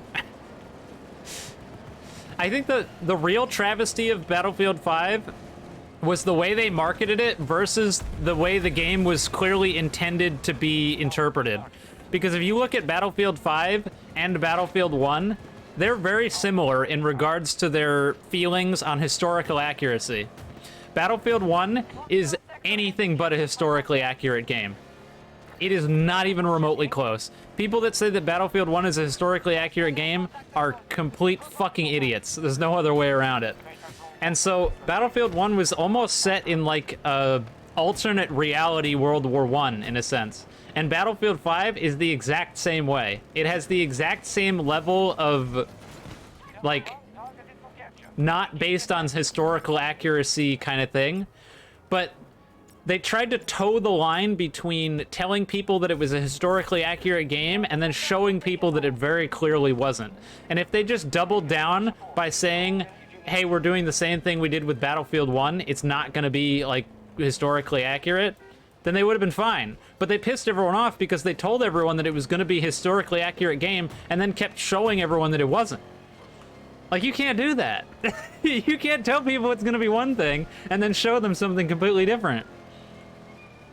Like, I'm one of the people that is, like, the last thing I'm worried about is, like, gender politics and stuff. I don't give a shit. If people tell me to call them whatever they want me to call them, I'm going to do that, and that's going to be the end of the conversation. The whole women in World War II thing, I couldn't give less of a shit. I do not care. I care about the game playing well. That is #1 priority.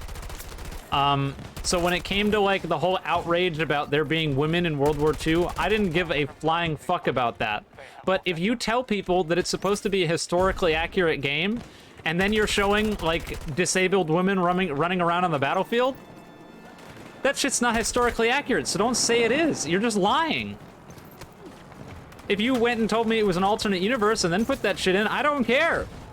But you can't just lie. Hold on. That doesn't fly with me. I was like, why does everything feel so much better? And then I realized that it's definitely not on EU anymore.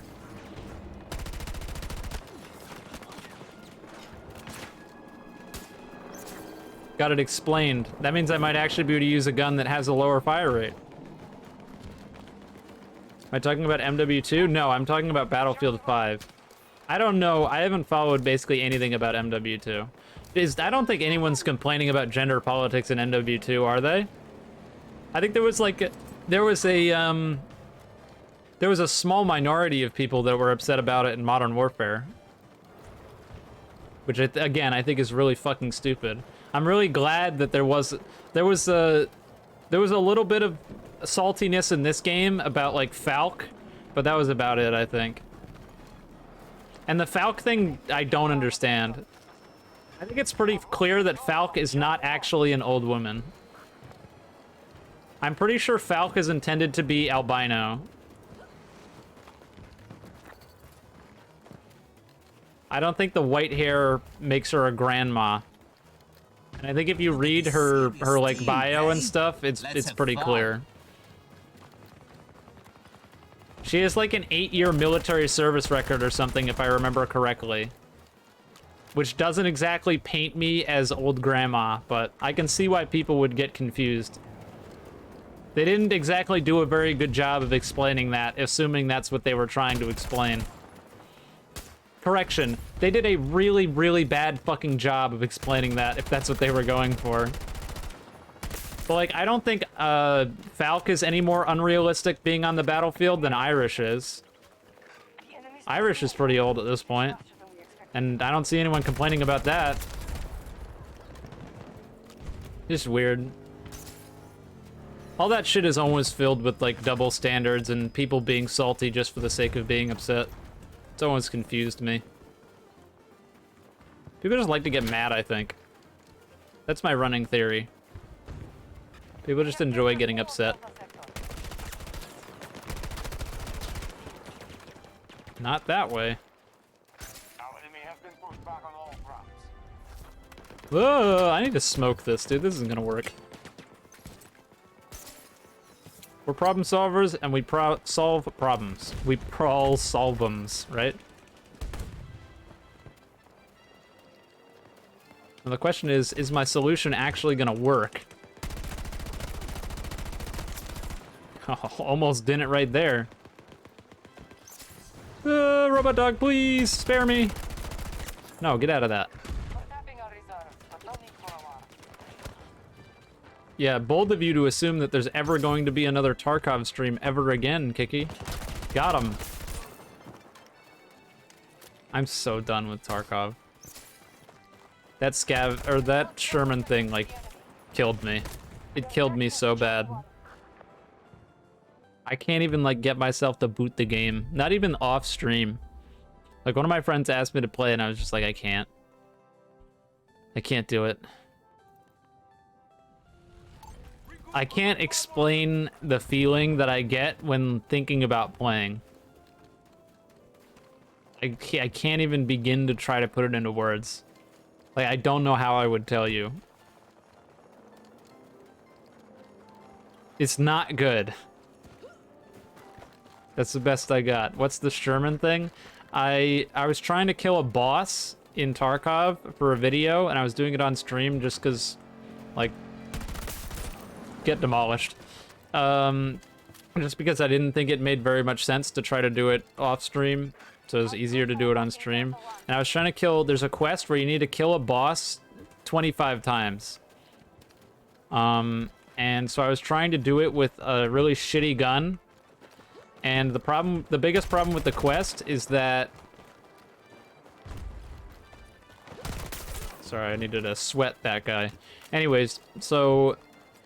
The problem with the quest is that the boss does not spawn 100% of the time. The boss only spawns 20% of the time. So 1 in 5 games, the boss will actually spawn there. So I'm using a really terrible gun. I'm going in and I'm trying to fight the boss with a terrible gun, and he has a 1 in 5 chance of actually being there when I go. Which you can probably see the problems. And so initially I had some like decent success. I killed him a few times. There's obviously a little bit more involved than just that, and there's something you talk about like body armor and stuff, but basically, oh, you've got to be fucking kidding me. Why? Are you serious? What is up with the fucking Condors today? Just... bullshit. Get the fuck out of here. Forces are moving to attack Delta. Delta 1. I almost capped the thing by myself, and then this asshole shows up. Foxtrot sector complete. And I'm dead. Awesome. That's so cool, dude. I love capping a whole flag by myself and then getting teabagged after a condor shows up and fucks me in the ass. That's great. But yeah, 1 in 5 chance, tried to go in, had some moderate success at the beginning, and then I had like 3 days of just pain. Dying over and over again, dying to the boss, dying to the boss's guards, dying to people while the boss was there. Just like I would play for an hour and a half to 2 hours without him even spawning in, and then he would finally spawn, and then I'd fucking die. And it was just, it was horrible. And it got to, oh, invisible wall. You can't shoot me, na na na na. American forces have taken Foxtrot. It got to a point where eventually I just broke. I was playing, and I got killed by Sturman, and then I spawned back, and he was there again. And then the second time, some guy came up and killed me while I was basically looking right at him. And I just sat there for what had to have been like 3 or 4 minutes in complete silence, and then played pretty much the entire rest of the stream in complete silence. And we got down to like, I think 3 viewers or something because everyone left, because why the hell would you want to sit around where I'm just staring at the screen dead with like dead in my eyes, just not wanting to be there anymore. And after that, I have not returned, and I don't think I will, because it was really, really, really horrible.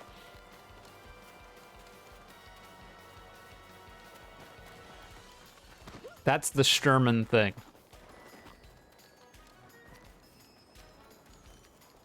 Initiating assault on Delta 1. Overwatch 1.5, you mean? It's Overwatch, but again, I already played Overwatch. Don't really feel like playing Overwatch again. You must not have been here earlier when we were talking about Overwatch 1.5. Is it even 1.5? It's probably more like 1.2. We should just call it Overwatch because that's what it is. There's no 2 at all. The 2 might as well have not even been there. But yeah, no. People asked if I was gonna play Overwatch on stream or anything, and I said no because I main support. And I can't imagine it would be very much fun to watch me main support. I don't enjoy playing DPS very much, and I hate playing tanks. So, generally speaking, I mained Mercy and Ana in the first Overwatch, and I basically only played them. So, anytime I played, I very rarely switch characters.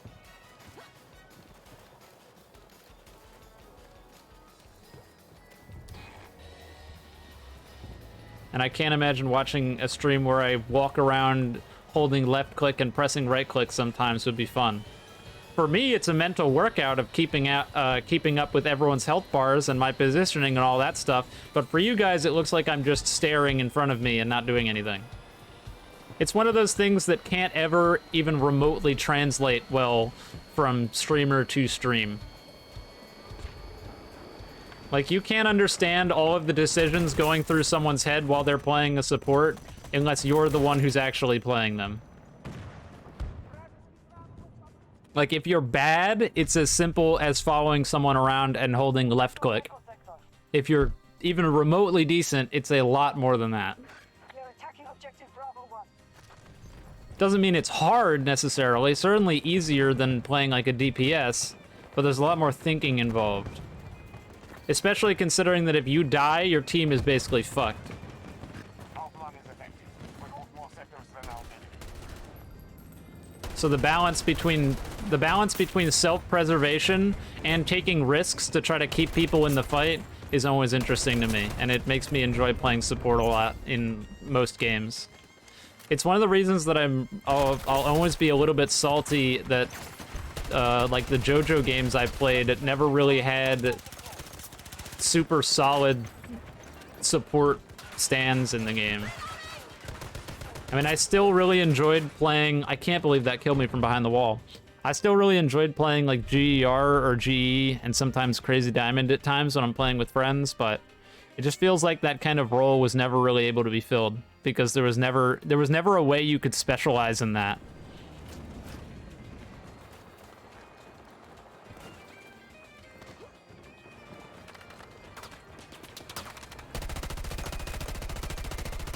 Like, it'd be cool if you could sacrifice damaging abilities for healing or buffs or that kind of stuff, but you cannot.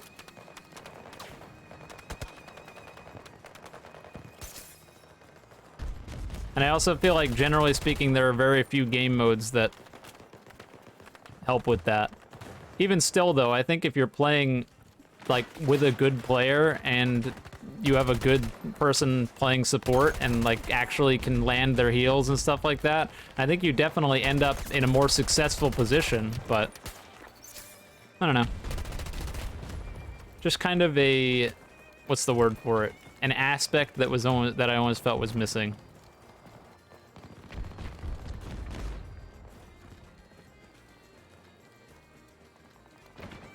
Well, GE would, you're right, I shouldn't have put GE in there. GER is fun, though. Even after all the nerfs and stuff. When playing with other people. You're alive, but not safe. But GER and Crazy Diamond in teams is fun. I think it's fun, at least.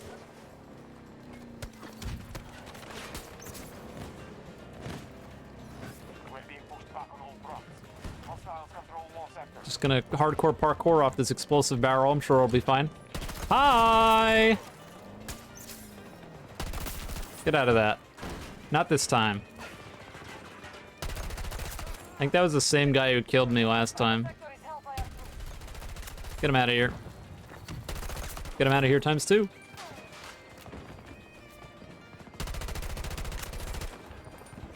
Man, this gun like kicks ass. I don't know how I guess maybe it's the headshot multiplier making a huge difference because of how little recoil the gun has. But this gun is just super solid. It's funny to look back on when I was trying to get this gun tier 1 and how much trouble I had with it. Even after getting the attachments unlocked, it was still kind of a mess. I also think that my Charlie sector has been attachment spread has changed a fair amount on what I use on it. Like, I've started using the... I think I started using the thing... Oh my god. He's cheesing. I think I started using the thing that reduces all recoil, but makes your spread a bit worse because the game is like a laser... You can turn the gun into basically a laser beam if you do that. It makes it very easy to control. I think that's helped a lot, too. the enemy is Which is at good. 50% strength. How do those big-ass drum mags only hold 40 shots? It's actually... I think they're fixing... Steam, hey? It's That's really a funny thought. that I'm pretty sure they're fixing the typo in the update that's coming out tomorrow, rather than fixing the amount of bullets that should probably be in the gun. But the answer to that is I don't know, and not only do I not know, but on the AK-24's drum mag, it holds 50 bullets, and this one only holds 40, and I don't know why. I think it definitely should have 50, but it doesn't get that. It's weird. Yeah, in terms of support, though, you also notice that I have a tendency of playing medic in Battlefield a lot as well.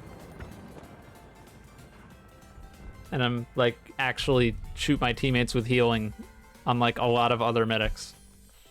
Unfortunately. Who just kind of forget that they have that ability, maybe? I don't know. Our troops They don't do it. Delta sector. American forces Very rarely do I get healed.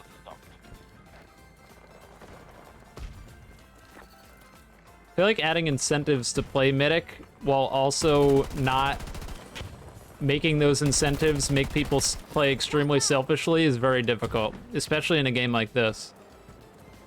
I think they succeeded but also failed in a sense in this game. Because I think Falk is a really strong specialist in this game, being able to revive all your teammates and heal, have unlimited healing for both yourself and your team. But I think the reward for healing your teammates is way too low. And so people very rarely do it.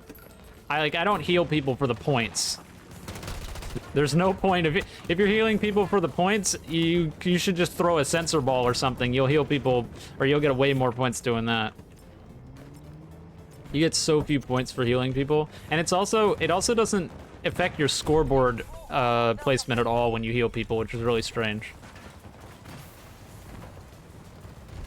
Like when you revive people, it gives you points towards the scoreboard, but when you heal or resupply people with ammo, you get nothing. I don't get it. but I think there's a lot of people who play Falc in this game, and they only use it for the self-heal gadget, and they never use it to heal their teammates or revive their teammates or anything, because there's just not enough incentive. There's enough to revive, but not to heal. But it's like striking that balance between... striking the balance between encouraging people to play medic in order to help the team versus it being powerful enough to warrant, you know, playing it outside of directly wanting to help the team is kind of rough in any game.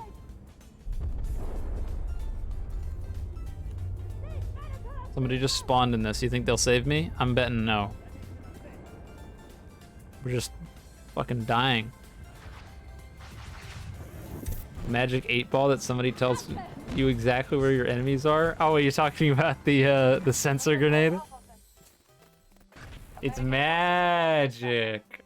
They will not win the next. I think they're moving that into the gadget slot. Pretty sure. I think they said, or at the very least, it's not going to be available on all the classes or something in Season 4. I think it's a little bit hysterical that they're doing all these sweeping changes for Season 4, and the game's also going to get killed after Season 4. That's always been a bit weird to me. Like, there's no fucking way they continue supporting this game after Season 4.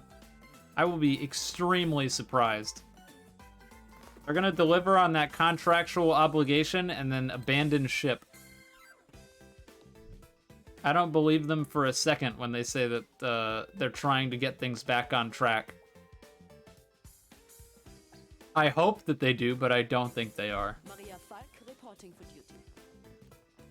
And no matter how much I hope for one thing or the other, the reality is it's probably better if they just abandon ship at this point.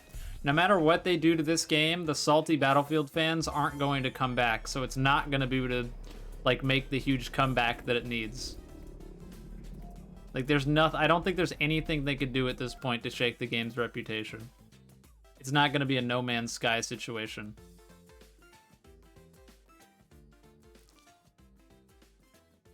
Like, they'll get it to a good spot, but it's never going to make that huge comeback. Which kind of sucks. I think it can, it just won't be given the chance. Russian forces penetrated a Mostly by the community, not less so for the developers. Cyberpunk had a good comeback. I've never played it. I did not buy into the hype, and I didn't buy into the hype, and I didn't buy it. I don't know. I feel like from things I've read online, like I said, here comes the like blindly following things without actually doing your research. But like from reviews I've heard after the fact, even now, instead of being a complete buggy disaster and mediocre game, now it's just a mediocre game. That's what I've read. But like I said, I haven't played it, so I'm not gonna say that's 100% true. That's just what I've heard.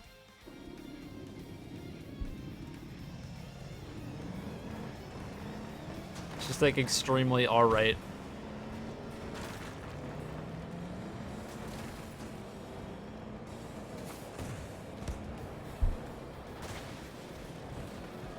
Friendly targeting Alpha 1. I don't even think Cyberpunk was I don't think Cyberpunk was a tragedy for the developers. I think Cyberpunk was a tragedy for the players who bought into that hook, line, and sinker the whole time and couldn't have seen it coming. Objectives under control. That was like writing all over the walls, and people were just like, nope, it's gonna be the best thing ever. We have secured more sectors. It's like, how blind can you be? That was Cyberpunk 2077. How gullible and blind to the current facts of the matter can you be? We are engaging at Bravo 1.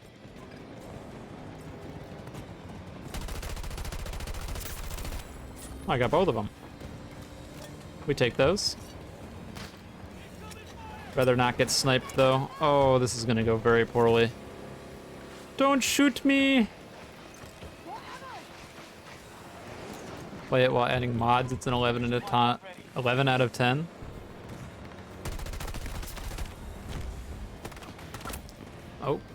That didn't go well. I guess I should have assumed you'd be able to mod it. I didn't even know that was an option.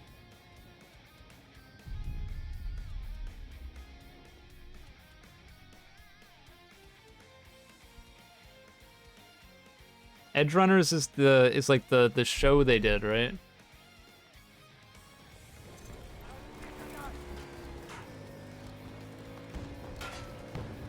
I'm shocked things got that far after how horrible the release of the game and everything was. Like, how do you pitch that? How do you do that at a pitch meeting? Hey guys, we want to do a like an animated show or whatever based off of our game, and oh, what's the game? Yeah, you ever hear of Cyberpunk 2077? Get the fuck out of our office. Right? Oh, you mean the biggest gaming flop in the in like the recent memory? Right. Yeah, I'll get right on supporting that. Oh, come on, man. That's probably an Advances proned. Oh, LCMG proned. I was close. It worked though. That's the surprising part is not that it worked, but the fact that it got greenlit in the first place.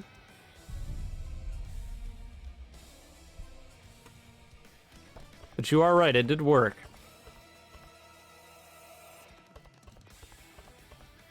We'll face defeat if you continue like This match is gonna go really poorly. sectors. I can tell. It's very clear to me that things are not going to go well. I always forget to switch my class first. This guy's got the same idea I do, but not putting the spawn beacon near the same spot that I want it. Oh my god, why?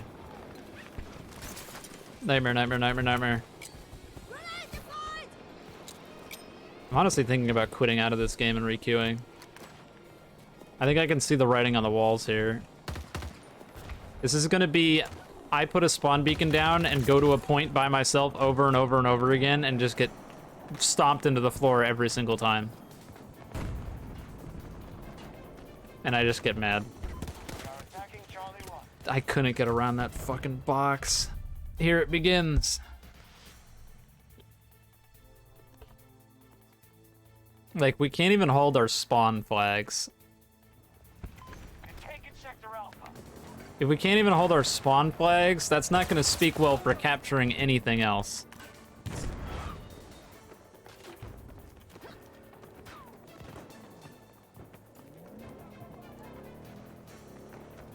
There's 4 people here, 4 enemies here, and 1 of me. That's reassuring, right? We have to make up lost ground. I'm just not gonna move. I'm not going over there. We've got some teammates now. That's an improvement. Some teammates and no enemies.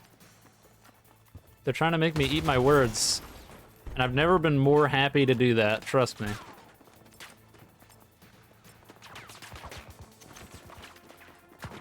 I think what I'll do is I'll capture this, and then I'll just camp here like a degenerate for the rest of the game. Because I have no plans or I have no faith in succeeding in capturing anything else. I don't think it's happening. Look at that fucker. That is next level degenerate. Why is that even in bounds?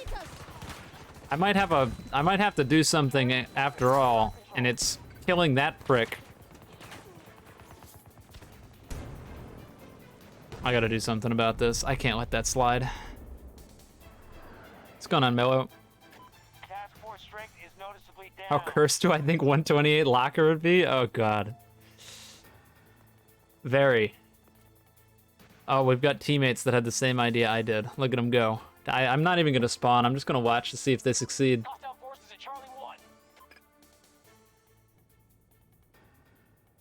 Come on, break it. What are you doing? It's running away. You didn't kill it? How did you not kill it? You were like standing on top of it. Okay, hang on, hang on, hang on. They're probably gonna get it low. And then I'll help them out. You're not getting away on my watch, shithead! I'm 3 steps ahead! One of our We objectives take has those. been lost. He's like, I'm gonna get away. I'm gonna go hide and then come back and camp on the hill again. I don't think so. Well, we lost the flag for that, but you know what? Worth. 100% worth.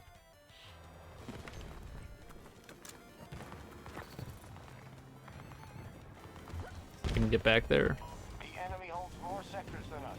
It's time to push Yeah, back. honestly, I remember when it comes to high player counts, the last time I can remember a total clusterfuck like that was, I think it was Battlefield 1942. I think you could uncap the player counts, like at the, so there was a point where they were giving 1942 away for free for like the 20th anniversary of the game or something. I don't remember. Or maybe it was the 15th or 10th. Fuck if I know. They were giving away Battlefield 1942, which for those who don't know is the first Battlefield game ever released. And they were giving that away for free. And the people who had been playing it up to that point were able to uncap the player counts. And so you could have like 140 people on a map. And that shit was really funny. So it would probably remind me about that if you had a 128 player locker. Just total disaster.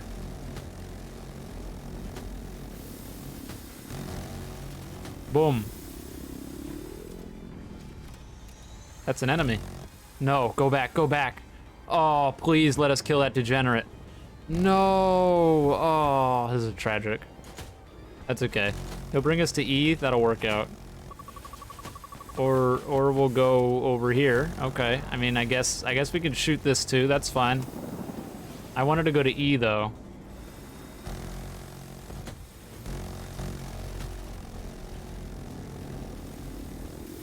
I feel like I'm the only one shooting this. Or at very least the only minigun shooting at this. I don't know what the other minigun's shooting at, but it's certainly not this. I overheated the gun, god damn it. Oh, now he's shooting at it. They are hitting Bravo 1. He's gonna hit the floor. Yep, there he goes. Can I make this? I'm not gonna make the roof. Oh god, don't, please. Yeah, I'm good. We're good. I wanted to get my spawn beacon up here. I was hoping I could get up to the top, but no such luck. 300 player Battlefield game. You know, I'll be level with you.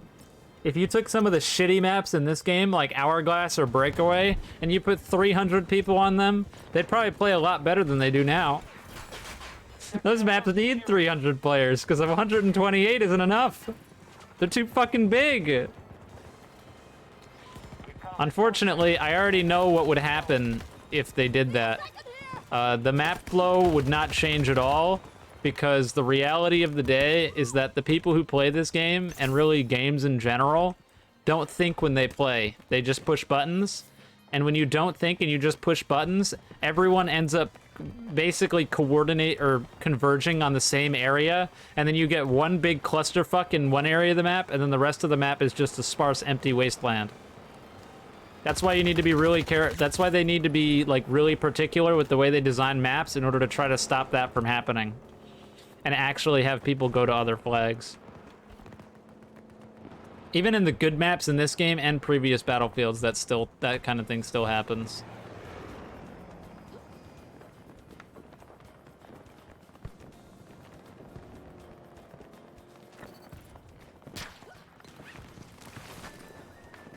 Battle outcome looks promising. We control So like if you bump the player count up to 300 people, I would wager that over 100 people would be in the exact same area. Or probably more like 200 people would be in one area.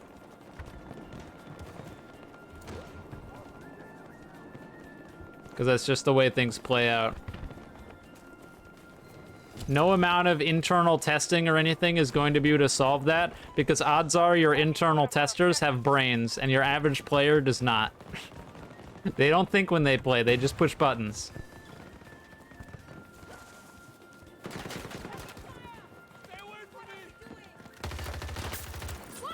Why the hell did he skip that? I was right here.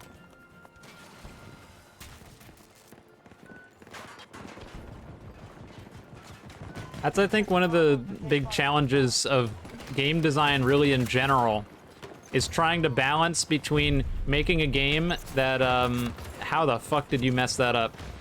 making a game that like your average total trash can average Joe can enjoy, but has enough depth so that players who like use their brains can also have fun, and trying to balance, I guess, the skill gap between those two.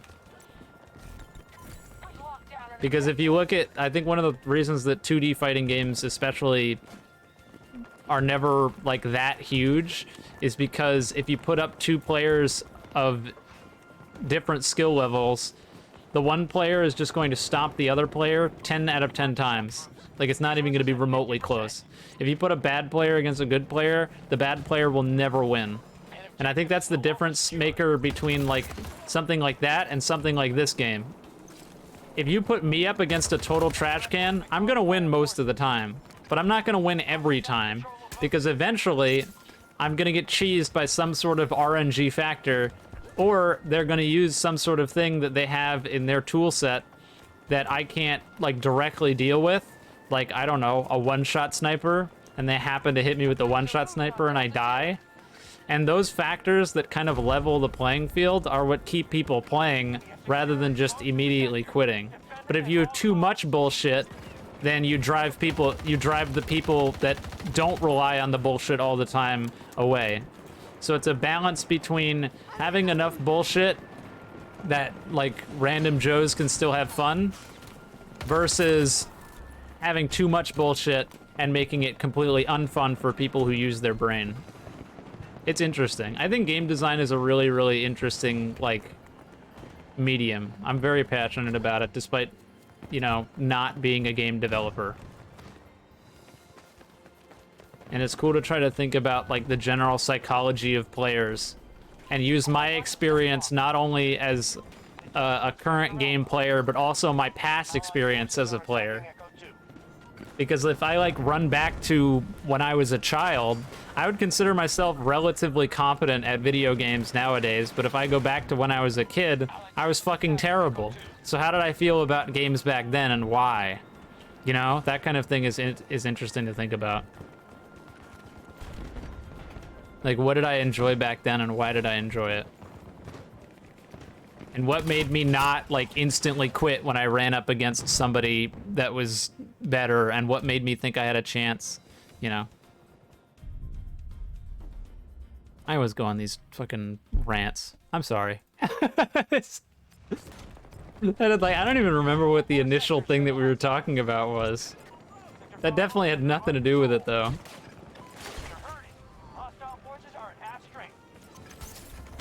Eclipse on armchair game development, right? Oh, I shot the wrong guy. Interesting listening to my rants. It's hard to tell if it's interesting for people to listen to me just talk at the wall, or if they're bored to death, because usually when I start going on a tirade, no one says anything because, you know, what are you gonna say at that point? So it's just, I like finish my rant and I look over and the chat hasn't moved in 15 minutes. And I'm like, I fucked up.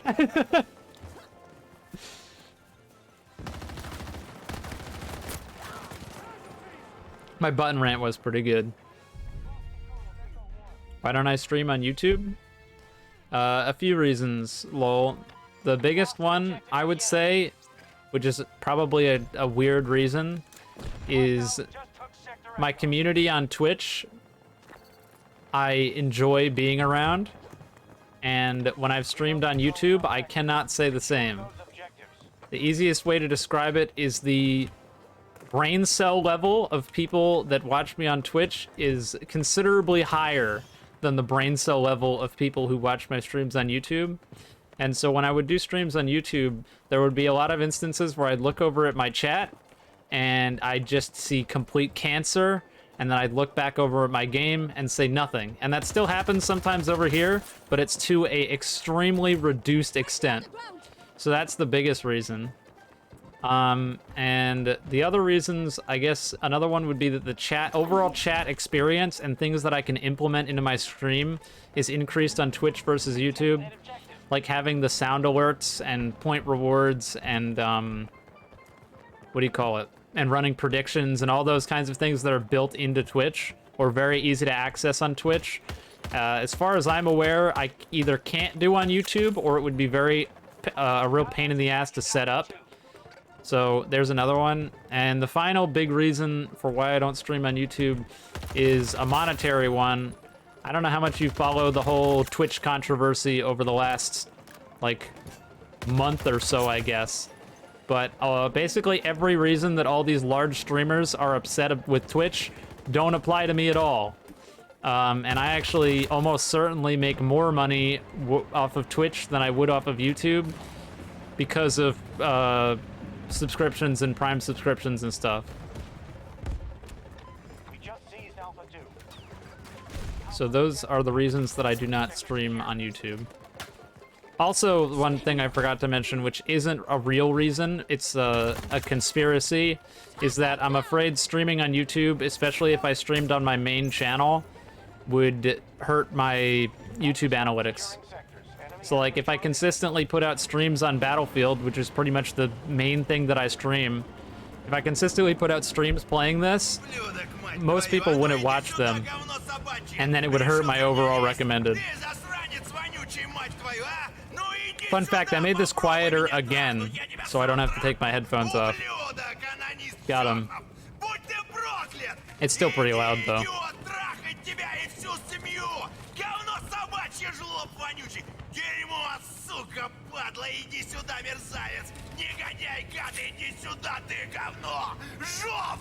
It's higher here, but you're also not considering my brain cell? Oh no, come on, why? Make it stop! Make it stop!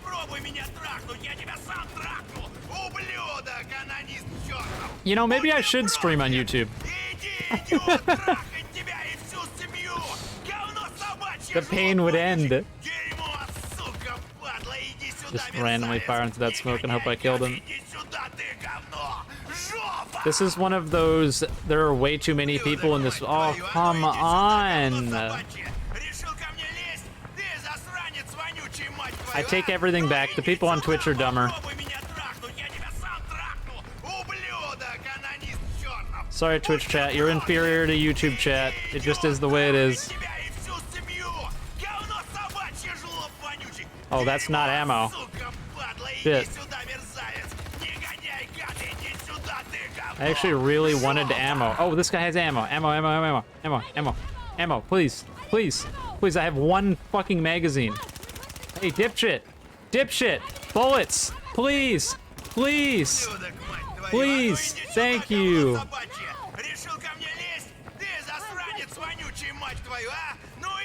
Having to listen to this while running after a dipshit who's not giving me bullets is not my idea of a good time, I'll be honest.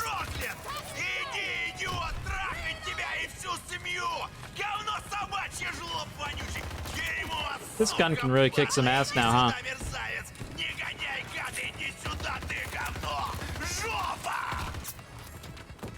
Is it done? Are you guys finished with that, or probably not, right? Can't afford it? Good, you can't afford it. Thank God.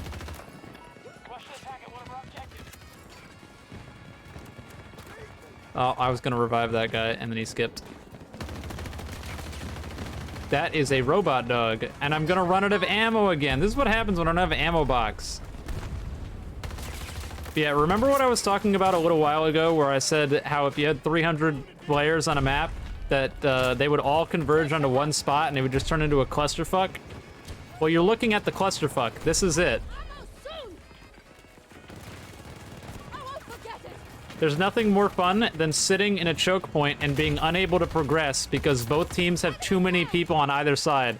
How many people do you reckon I killed in that choke point and we made 0 progress? It's like I'm playing Operation Locker.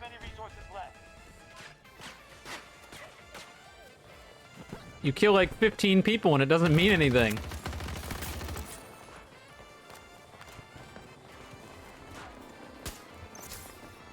Might actually be able to mean something if I get a flank here, though.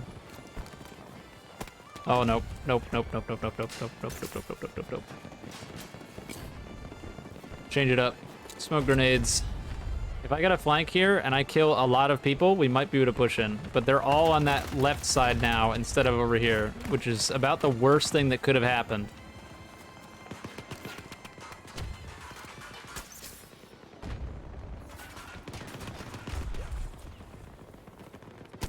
No, don't kill me. Oh my god. This is the worst. Let me in. Okay, so they're in here too. Are you kidding? They're literally everywhere.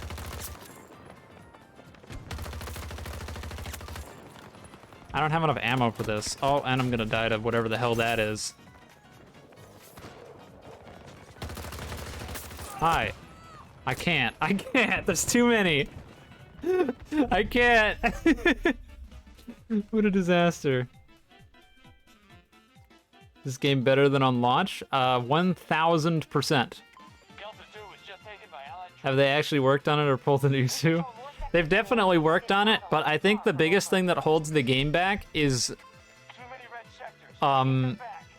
I think the biggest thing that holds the game back is that I don't think they have anyone on their development team that plays the game on, like, a pretty good basis, and they don't have any contacts that can give them information on things that are making the game unfun. So, like, when things get changed, or if things get changed, it has a tendency of taking multiple updates to actually get there, not because they don't want to fix it, but more so because they don't know it's a problem. So, I guess the best example I have is the SCAR and any underbarrel grenade launcher. When you got out of a vehicle, sometimes it would just completely brick your game. Like you just couldn't, your hit detection stopped working and you couldn't aim down sights anymore. And they just fixed that, and they didn't really fix it, but they're going to fix it. They know it's a problem, they're working on it, and they said they fixed it, but they didn't. But they just fixed that, and it's been like that since the launch of the game. So it's been a year since that's been a problem. But the issue is that presumably nobody even knew that was a problem until now. So I think the game could be in a lot better state if they had some, like, a no-life on board. Or contacts with someone who's a no-life. Who could be like, yeah, here's things that have been around since launch that are broken. So that way they can get fixed. But they don't have that, and I don't think they ever will. And I think that's the biggest thing that holds them back. Because they're just working, presumably they're just working off of what they know. And obviously they don't sweat enough in the game to understand everything about it, which is understandable. But like reporting it on the EA forums and doing that kind of stuff accomplishes absolutely nothing. I've tried. It doesn't work.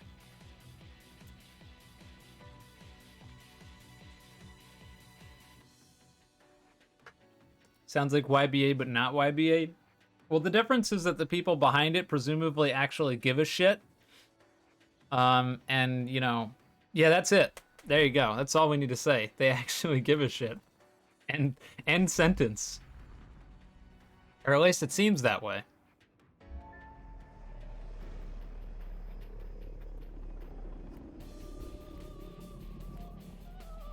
The people over there, as far as I'm aware, haven't delayed an update to say that there's more content and then release the update and have there be no content in it. As far as I know, that hasn't happened yet.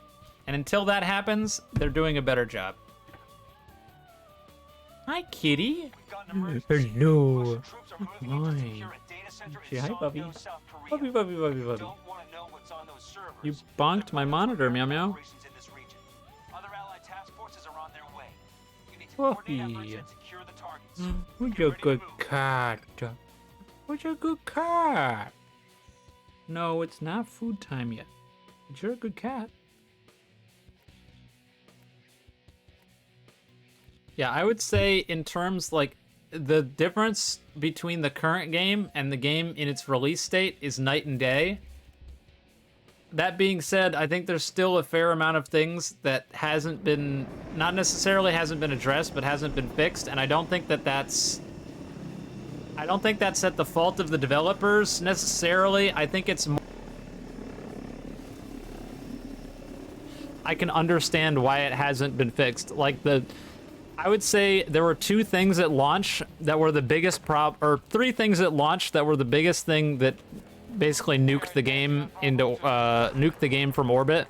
Number one is the obvious one, which was that it was a buggy mess. Number two is I don't remember, so I'll get back to you if I remember. And number three was the maps. The maps were pretty much aside from the bugs, were the biggest issue.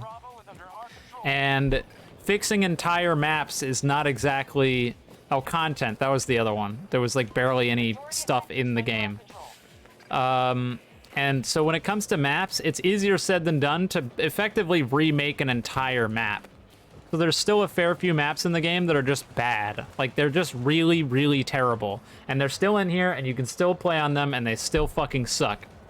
They've reworked a fair few of the maps and made them a lot better, and there's another map rework coming out tomorrow on a map that I didn't even think needed to be reworked, but they're doing it anyway. And all the reworks, every single map rework so far has been phenomenal and made the maps play a lot better. So I saw an EMP come from over here. I go in expecting him here, and they're proned in the fucking corner. Unbelievable. But every single reworked map that has come out has been a hell of a lot better. So we shall see. And all the new maps have been good too. All 2 of them. 2 maps in a year. Hell yeah, I love myself some live service, baby. Delta 1 attack begun by our forces. I think Exposure is one of my favorite Battlefield maps of all time. Honestly, Orbital probably is too. I really like that map. It's funny It's funny with a game with such horrible maps that it somehow managed to squeeze out some of my favorites that have ever been in a Battlefield game. How the fuck does that happen? How are you so polarizing with your maps that you have some of the maps that I think are the hands down the worst in the franchise, and then some others that I think are the best? That's something. Truly something. I'm almost a little bit worried about the Orbital rework. Because I don't want them to, like, in a sense, ruin a map that I already really enjoy. I don't think they will, but... Like, I think Orbital's great. I really, really like that map. The aesthetic and the way it generally plays is just fun. Although I can see why they wanted to make it smaller, because sometimes there are just some dead points on the map. So, I get it.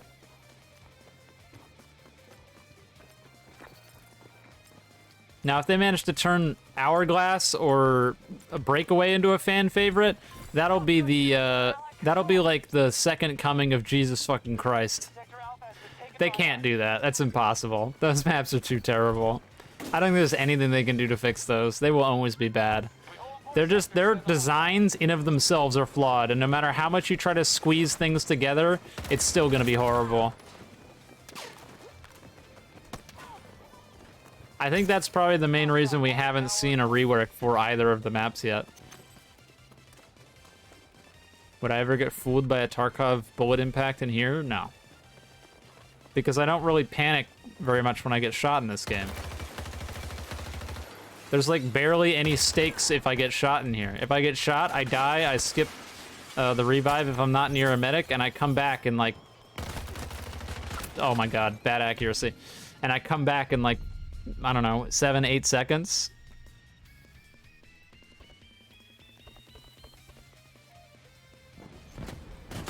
I mean, the biggest thing is... Oh, wow, that was awesome. The biggest thing when it comes to the bullet impacts and the reason it works is because usually in Tarkov, when it works is when it's quiet and there's nothing going on. And I'm kind of anticipating getting shot, but I'm not sure. And so things are really quiet, there's nothing going on, and then all of a sudden, phew, and I get spooked. But here there's almost always shooting and shit going on, so... I mean, it's slightly louder than everything else, but... Already probably getting shot. Yep. I can't wait for them to nerf that fucking thing.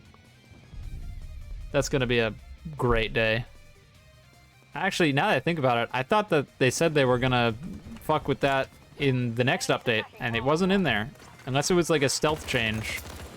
But I don't think so. They wanted to make the pump shotgun more effective and the auto shotgun less effective at range. Stay in this. I think they said that on like a developer blog post or something, Sector Charlie. and I haven't seen it. And obviously, if they did it already, it didn't work. You just saw that. I got killed by some dick shit named I only use shotguns, who only uses shotguns. How? We no longer control Bravo 1.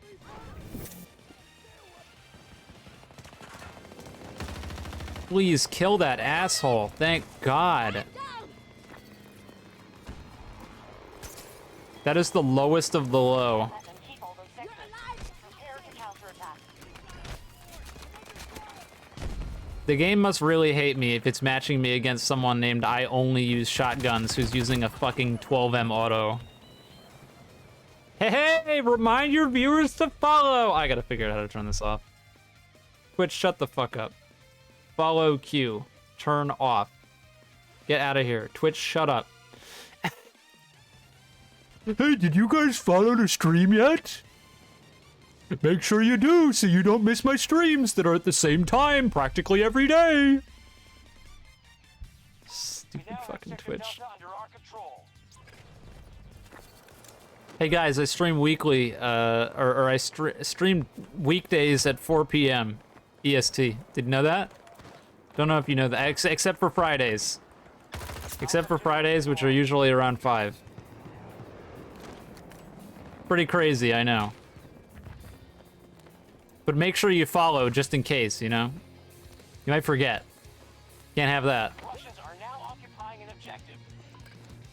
Our overlords over at Twitch told me to tell you that. God damn it. Yeah, now you have to follow. You don't have a choice. Sector Echo has been lost to the hostile. Oh my god, I thought that I was gonna hit that and just drop dead. Did I just kill an invisible guy? Enemy strategy is working. Does somebody want to go like clip that and watch it back? Did that guy just turn invisible when I started shooting at him? I feel like he just vanished. I don't know if I'm going crazy or not. I shot it where I thought he was and it killed him.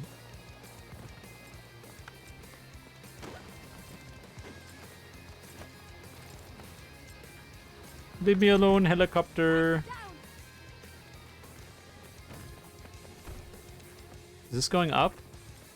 No, it went down. Oh, they came up in this one, probably. We have secured an objective. They took Sector Charlie. This is coming up now. And they're all coming up in that one, too. Oh my god. This is a disaster. Alpha should need attention. We've got a stealth helicopter. We've got these people coming up the elevators. Good lord. What a mess. Oh good, that guy's got a FX rocket. Am I doing good today? Yeah, I'm doing great. We had some technical problems at the beginning of the stream, but oh! Other than that, I've been doing quite well. Oh, MI-240 Super Hind. Fuck off.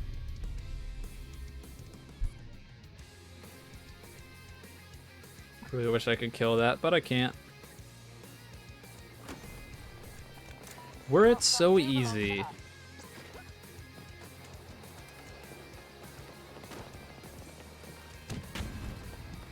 wonder how... I feel like we're winning this point for right now, but I think they're gonna have a whole bunch of people spawn here. Make them count. Don't want to get run over by an empty quad bike. That would be less than ideal. Is that, oh, sniper. Just conquered Sector I Gold. think that's a Jeep out there. Hostiles are trying to seize one of our objectives. I'm just gonna stay in here. If they walk in, they walk in, but I'm not going out there. And I also don't think peeking that is a very good idea. There we go. That's what I wanted you to do. I'm not gonna peek this. I know what'll happen if I peek that. I'm all too aware. Yeah, there's a Jeep right there, and I can't shoot the guy out of the Jeep because he's like He's on the perfect angle where, oh my god! Drive it in here, you coward. What happened to that smoke? Did it go off? Oh, it did. He drove it in, you fool!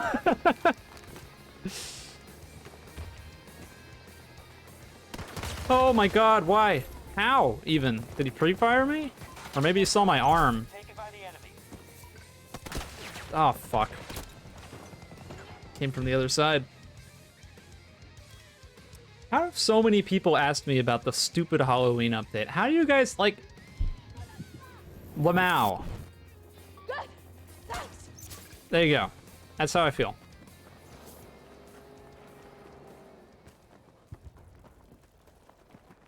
How, like, it's been how many days since that released? How are people still asking me about that?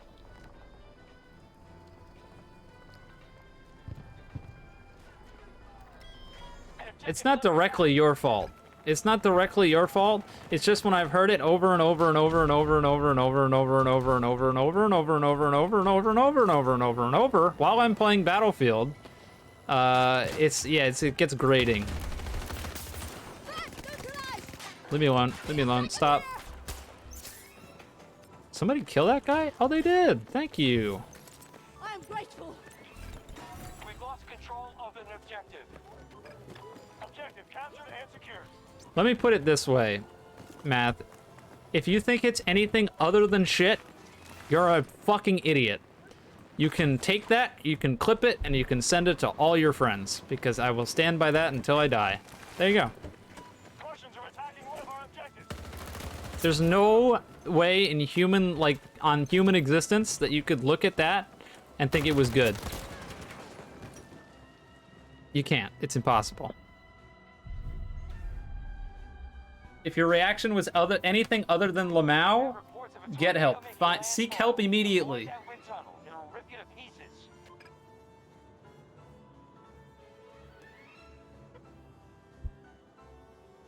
Ouch, it's true. Am I wrong?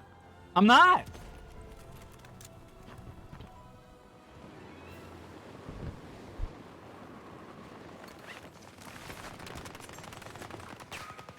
We are moving to assault Echo 2. Pain.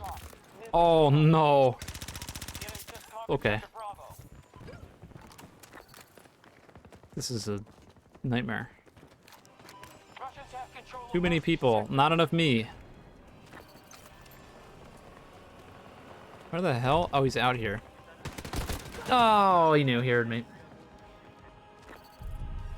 Shit, but at least we didn't wait 5 months.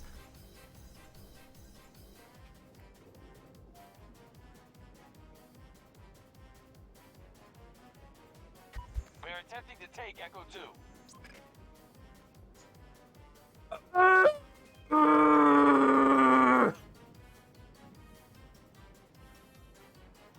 Look me in the eyes. Look me in the eyes right now. Look at your screen. Look me straight in the eyes. Waiting Taken by hostiles. for nothing. And then rationalizing it with, at least it didn't take 5 months. Need I say more?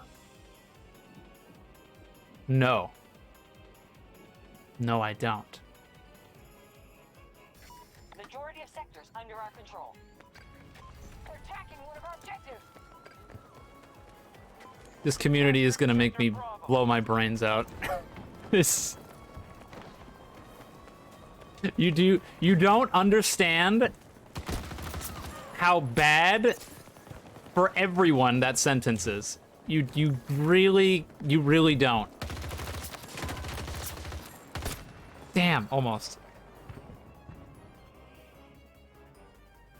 Man, you know, I got fucked in the ass, but like, I got fucked in the ass just like last time, but at least it didn't take as long this time, so it's fine. No, you still got fucked in the ass. It still sucks.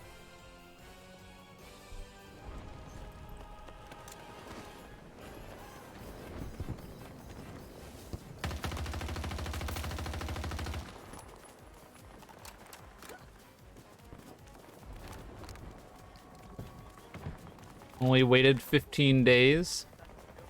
It doesn't matter how long you waited for nothing. I can't believe I have to explain this. I cannot believe that I have to explain this. Okay. So, Whittle them down to half strength. they hyped this up. They said, Halloween update is coming. Get excited. Not only did they hype it up, but they delayed it. They delayed the update. And they said, we've delayed the update because we're working on more content for you. Sorry, I forgot to change the camera. We're working on more content for you, so we've delayed the update. And then a few days later, they've released the update with nothing in it. There is no content. Zero. Skins don't count. There's nothing in this update. So, they said, get excited, here's the release date, move the release date, said that they were moving the release date to add more content, and then put in no content. What the fuck do these people need to do to lose your respect? What do they need to do? Do they need to shoot your dog? I can't. I'm getting trolled. I took the bait. I'm sorry. I won't take the bait anymore. When people come in here and they say stupid stuff, I'm gonna ignore it, okay? That is the last time I'm taking the bait. I know I'm getting fucked with, and if I'm not getting fucked with, oh boy.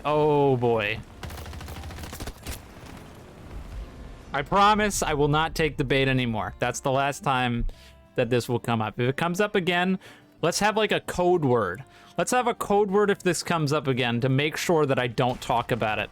The code word is I burger kill. If this shit comes up again, it's just I burger kill and that's the end of it.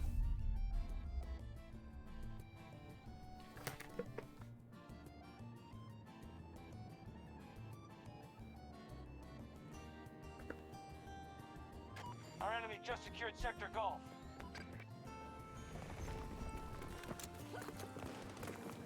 I cannot believe that I have to explain that to people. I really don't.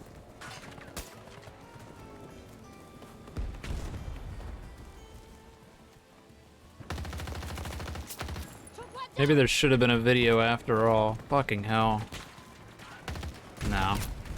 There shouldn't have been and there won't be one, because there doesn't have to be one.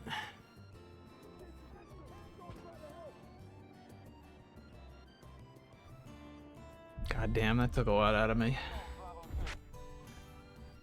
Oh, okay. Okay. Playing a game that I enjoy. Having fun.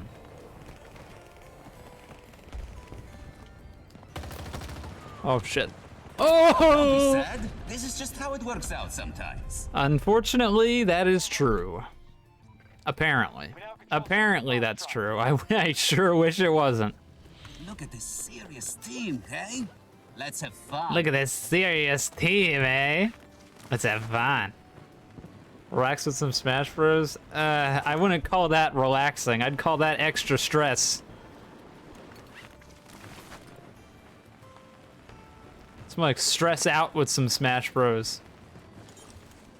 Delta 1 attack, run by our I was gonna be like, does that guy not see the parachute that just appeared in front of his screen? Just like totally clueless. We don't control enough sectors. We must fight harder. I still have the spawn beacon? God damn it. You just come in through there? I saw the door move. Well, teammate handled him anyway. DI off the stage some more. Well, Bad Bros, your problem was less. Well, I guess, yeah, you just kind of killed yourself a few times. But I think your main issue is that when you get hit by Shoryuken, I wish I could grab my controller really quick. Oh, it's probably gonna be mirrored actually. So when you get hit with Shoryuken, you need to hold down and away from where you got hit. You probably can't see that. That's pointless. If I had a graph, it'd be easier. But you need to hold down and away, which effectively means that you're holding towards the blast zone. Because Shoryuken don't DI, sends you up. So if you're DIing, I can't begin. If you're holding towards where you got hit from, you'll die sooner than if you didn't hold anything at all. Like, it'll kill you earlier. And if you're holding down and away, then that's the direct opposite of the way of the knockback, and so you'll survive longer. But a lot of the time you would be holding forward, whether it because you were moving forward or just out of habit, and then you would get deleted at like 80%. And that move should not... People were actually... I saw a few comments, I think, on the video that I uploaded today, and people were... or no, it was in the chat. I was reading messages in the chat, I think it was yesterday, and people were like, why didn't you go for your combo earlier? And the reason that I don't go for, like, down tilt Shoryuken or proxy jab Shoryuken or anything early is because I'm... Like I said, I've played in tournaments before, and despite being a, like... career 1-2-0-2er in pretty much every tournament I ever played in. I'm used to playing against people who have played against me enough that they know how to DI and play against Ken in general. And so I'm used to playing against people where I know that if I'm not at a certain percent, it's not going to kill them. But going up against people online who have never played against Ken or rarely play against him, they don't know the Shoryuken DI, they might just hold in and delete themselves. But it doesn't make me want to have the bad habit of trying to kill people early, expecting them to have bad DI, and then when they do have good DI, then I just stale my move. Because in case you didn't already know, I feel like if you were trying to give me advice, I would hope you know this, but the more you use a move in Smash, the less knockback and damage it does. And so you have a tendency of not wanting to use your kill moves until they're actually going to kill. Because if you use them too much early, then it will take longer for them to kill later and end up screwing you over. So like Shoryuken does a lot of damage. I think it does like 36% or something.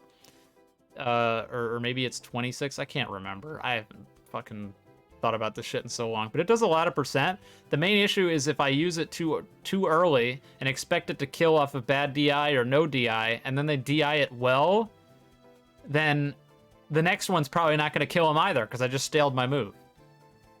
So it's kind of complicated. It's not really that complicated. It's pretty simple.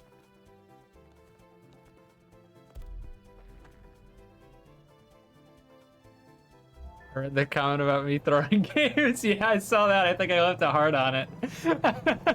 It's true though, especially on the one where I think, where was I playing Pikachu and you were playing Yoshi?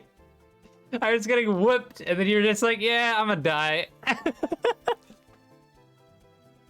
feel like 80% of the stocks we played were you SDing. American forces are preparing to strike at our Antarctic oil production facility. They claim it violates international law, but they only want the oil for themselves. You must prevent the Americans from gaining a foothold. This operation is vital to the well-being of the Russian people. Your assistance will be remembered and rewarded. Use a P90. Why not?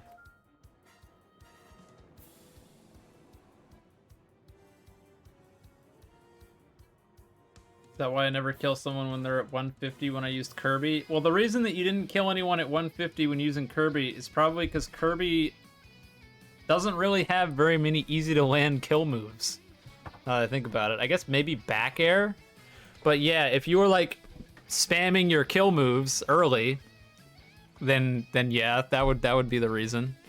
Like if you hit someone with a forward smash 4 times to get them to 130% and then you hit them again, they might not die. But yeah, move staling for Ken is really, really, really bad with Shoryuken, and it's why I always kick myself every single time that I use it. Outside of killing someone. Like if you watched it was my stream yesterday where I was playing a bit, right?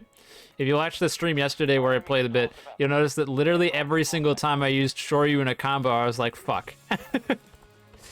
Because that's like 8 to 10% off being able to kill them, and that'll make the difference by a landslide later on. I just can't spawn there. Will not let me. Now is the real test. Good luck. This map is terrible. I hate it. Oh, let's see if I can beat them with the grenade launcher.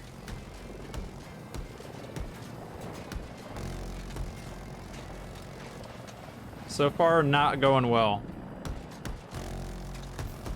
Easier said than done to hit them with a grenade launcher from here.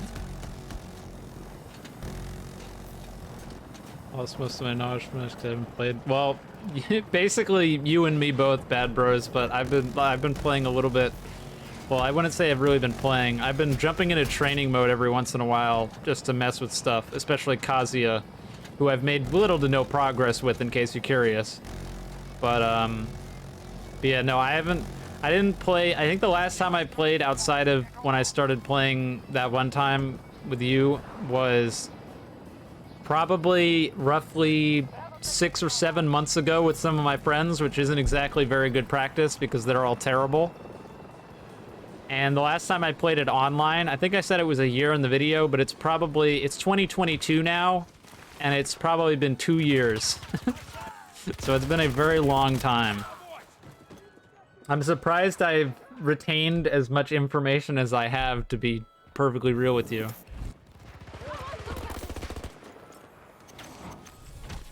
Found a post! Enemies down!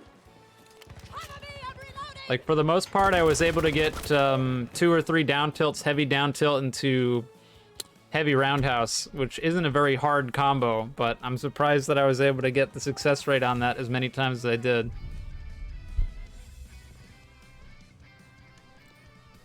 Because especially for Ken, things are real easy in training mode, but when you go up into an actual game and the stress of the match actually kicks in, it gets infinitely harder. And then that literally doubles or triples itself when you get into a tournament setting, when it matters way, way, way, way, way more. I was never good with nerves when it came to tournaments.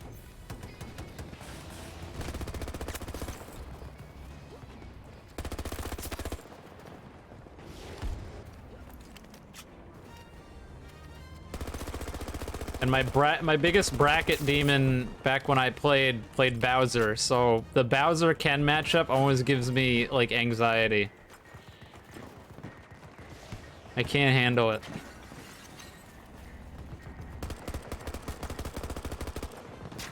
I'm reloading!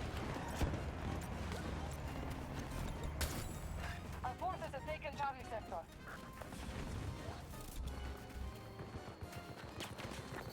Oh my god. Please die, please. Oh. Okay, so I'm gonna be level with you. I don't know why I picked the P90 for this map. This is like the worst possible submachine gun map, and I was like, ooh, that'll be a good idea. Yeah, no. It's not. I'll tell you right now, it's not. Hostiles have secured an objective. Maybe I'll hit you with the lightning combo next time. Are you talking about Kazuya? I doubt it. I couldn't even do that one singular time. I get one hit and then fuck it up. Hostiles will advance to seize objectives. We're running behind. That's another thing where I can like do it. I can do it sometimes in training mode, but you asked me to do that in an actual match, especially when you include the fact that like people can switch up their DI and all that kind of stuff, and it's just like, oh boy. Oh boy, here we go.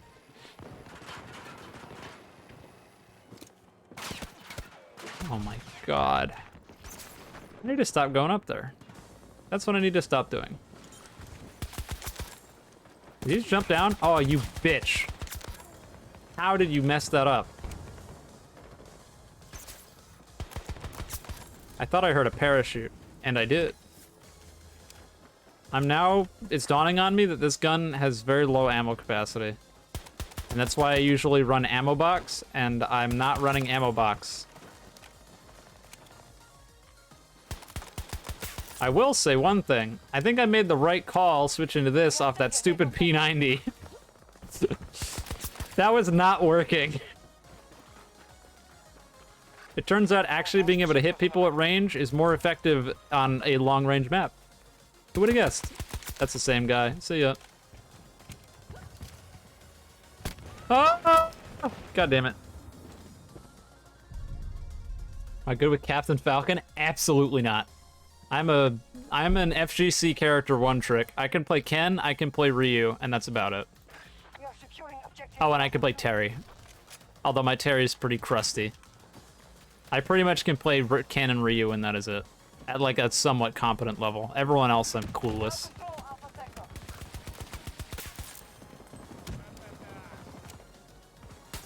I'm the first to tell you, or I'll be the first to tell you that I don't play Smash. I play Cheese Bros.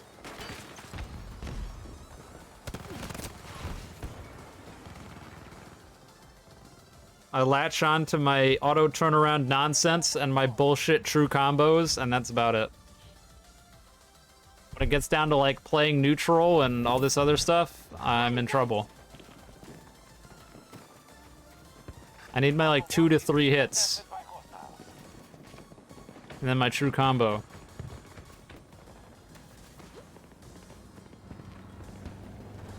Honestly, I'm kind of torn because I feel like under every sense of the word, I should not necessarily drop Ken, but I should focus a lot more on Ryu than Ken, because Ryu is a hell of a lot more consistent than Ken is, especially with Shoryu. Ken's Shoryuken is so inconsistent, it's infuriating. Alpha 1 is low. Especially since, people aren't gonna know what I'm talking about.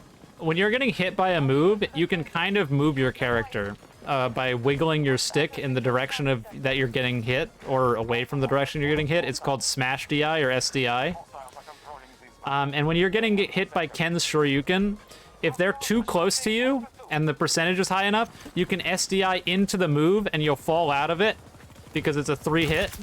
So you'll hit them with the first one or the first 2, and then the third hit, which actually does the knockback, won't hit. Or alternatively, they can, if you're slightly too far off, they can SDI out of the move and it won't hit. And so you run into this problem where if people know that and you hit them too close, then they'll just fall out even when they should be dead to rights.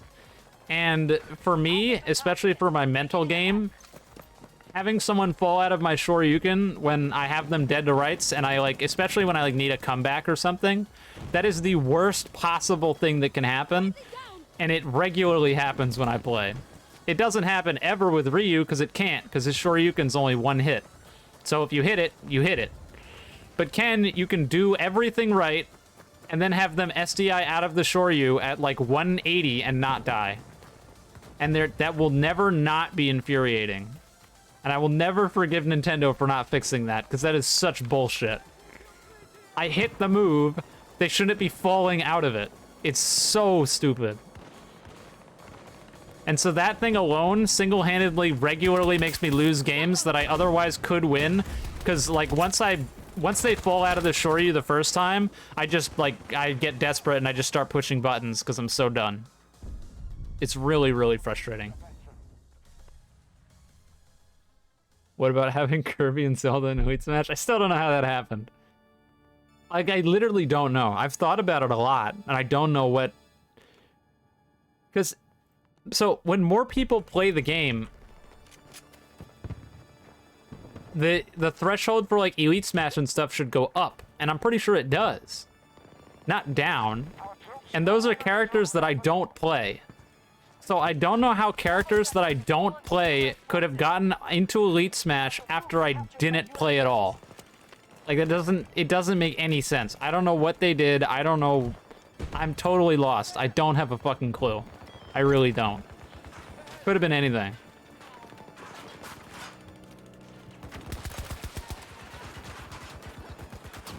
It's just very, very confusing. Like, there shouldn't be any way that that's possible. And yet, here we are. Zelda, Kirby, Terry, and Ganondorf. There's only one of those that makes even remote sense. And even then, like I said, last time I played, I had nobody. I had Ken, like, falls in and out of, or used to fall in and out of Elite Smash when I used to play. And I think if I really, like, if I was really committed to trying to unlock Elite Smash, which I'm just not, then I'd do all the, like, cancerous stuff that everyone else does in order to get there. Like, only playing against people who are, only playing rematches against people who I know I'll beat, and like, quitting out the second that I lose, or being a really next-level scumbag and disconnecting right before I lose games, or games that I think I'm gonna lose. Like, I could do all that bullshit and get an Elite Smash for free, but I just, like, I don't care. I'll get you. If I have to go that far in order to get there, then I shouldn't be there in the first place. That's the way I see it. Like, I'm not too pressed on the ELO side of things. I play for fun and I play to get better. And nothing about being in Elite Smash I think is going to get me better, because if I can't beat the cheesers that are trying to get in there, then again, like, that's a hurdle that I need to overcome. That I can't, because I'm bad. Can't believe I lost to that Ridley yesterday. I'm stuck on that. I've been thinking about that ever since it happened. I cannot believe it. What a genuinely awful player. I lost to a Ridley who up B's in neutral. Our forces are moving to attack Alpha 1. How to know that you should uninstall 101. That.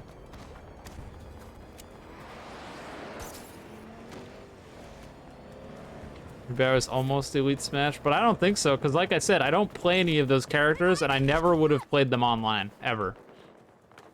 I've never played I don't think I've ever played Kirby online. I've definitely never played Zelda online. Maybe I've played Ganondorf online. So the only character that I'm sure that I've played online with was Terry. That's it.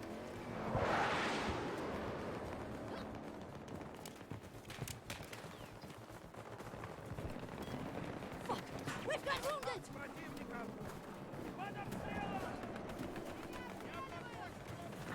Starting treatment. Terry's kind of fun, but I don't know. I could never really vibe with him as much as I can with the Street Fighter characters. Hostile down.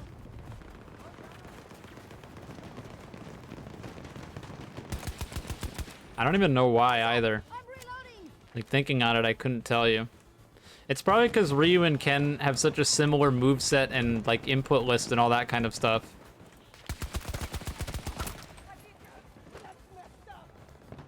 And I learned Ken, and I basically learned Ryu by default. About my brother using my Switch? Nah, he just never used my Switch.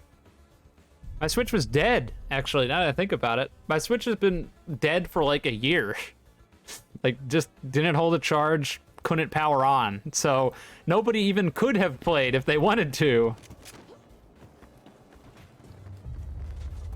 An objective is under siege. We have captured all. I don't think there is an answer, Bad Bros, I'm gonna be honest with you. I think there is one. I think no matter how hard you look, you won't find an answer.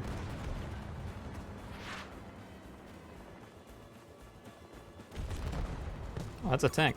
Enemy tank in my vicinity. Why do I have a spawn beacon and I'm just not using it?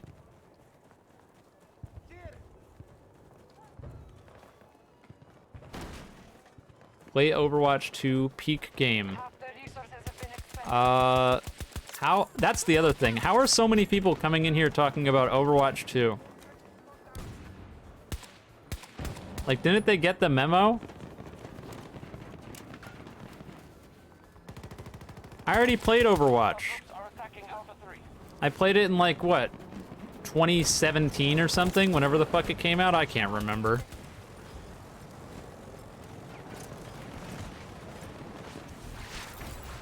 Our troops have command of Alpha Sector.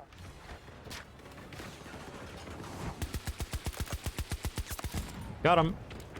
Flying squirrel eliminated. Enemy has occupied a new objective. I have 1,000+ hours on Smash. That's definitely true, but a lot of it is not actual hours of playing.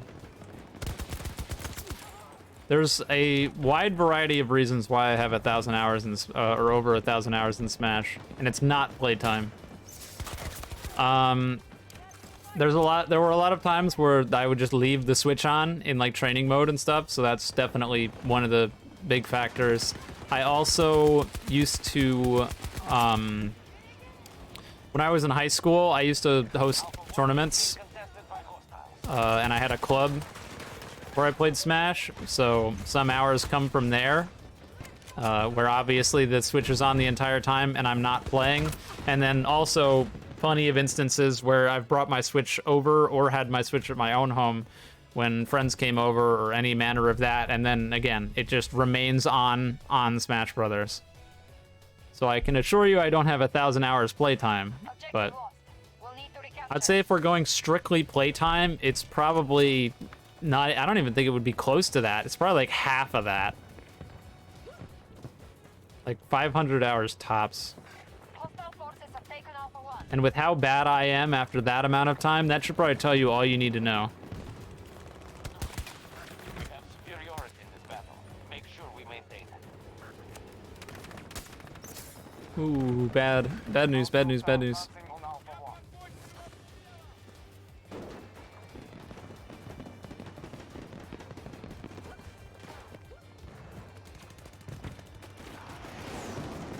Hostiles control Foxtrot sector. There's like a lot of people, but not actually on the flag. They're all over that way. There's definitely still people on the flag, but just doesn't seem like as many as randomly thrown about in just areas. Oh, well, there's a few. Those guys are all on the flag. Oh, God. Oh, no, no, no, no, no, no, no. Not like this. Objective secure. Alpha phone is ours. Oh, I'm bad. So is that guy just gonna like gun it around, or do you think he'll try to do something cheeky? He's trying to do something cheeky. On Alpha 3 initiate. Oh no! That wasn't him. That was a different guy.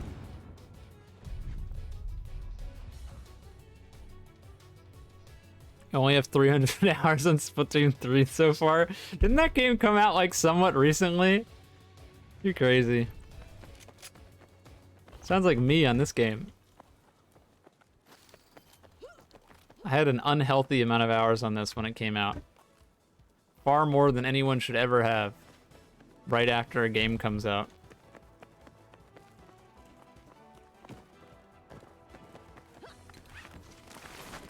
It's such a pain in the ass to get up on this flag.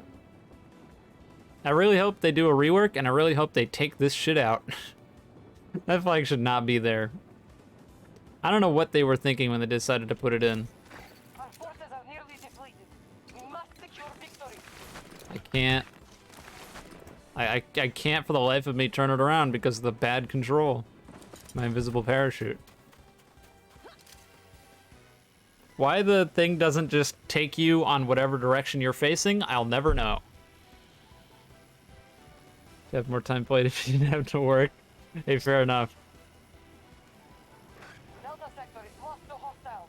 Don't kill me! I think my most played game is probably, I think it's Tarkov, right? Pretty sure it's Tarkov. Or at the very least, the game I had the most hours in.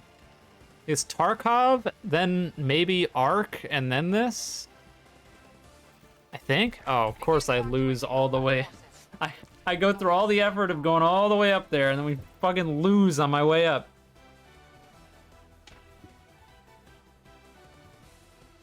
Alrighty, well, I'm gonna call it there. I'll be back tomorrow with the update for this, and that'll probably be just the only thing I do. So I will see you guys then.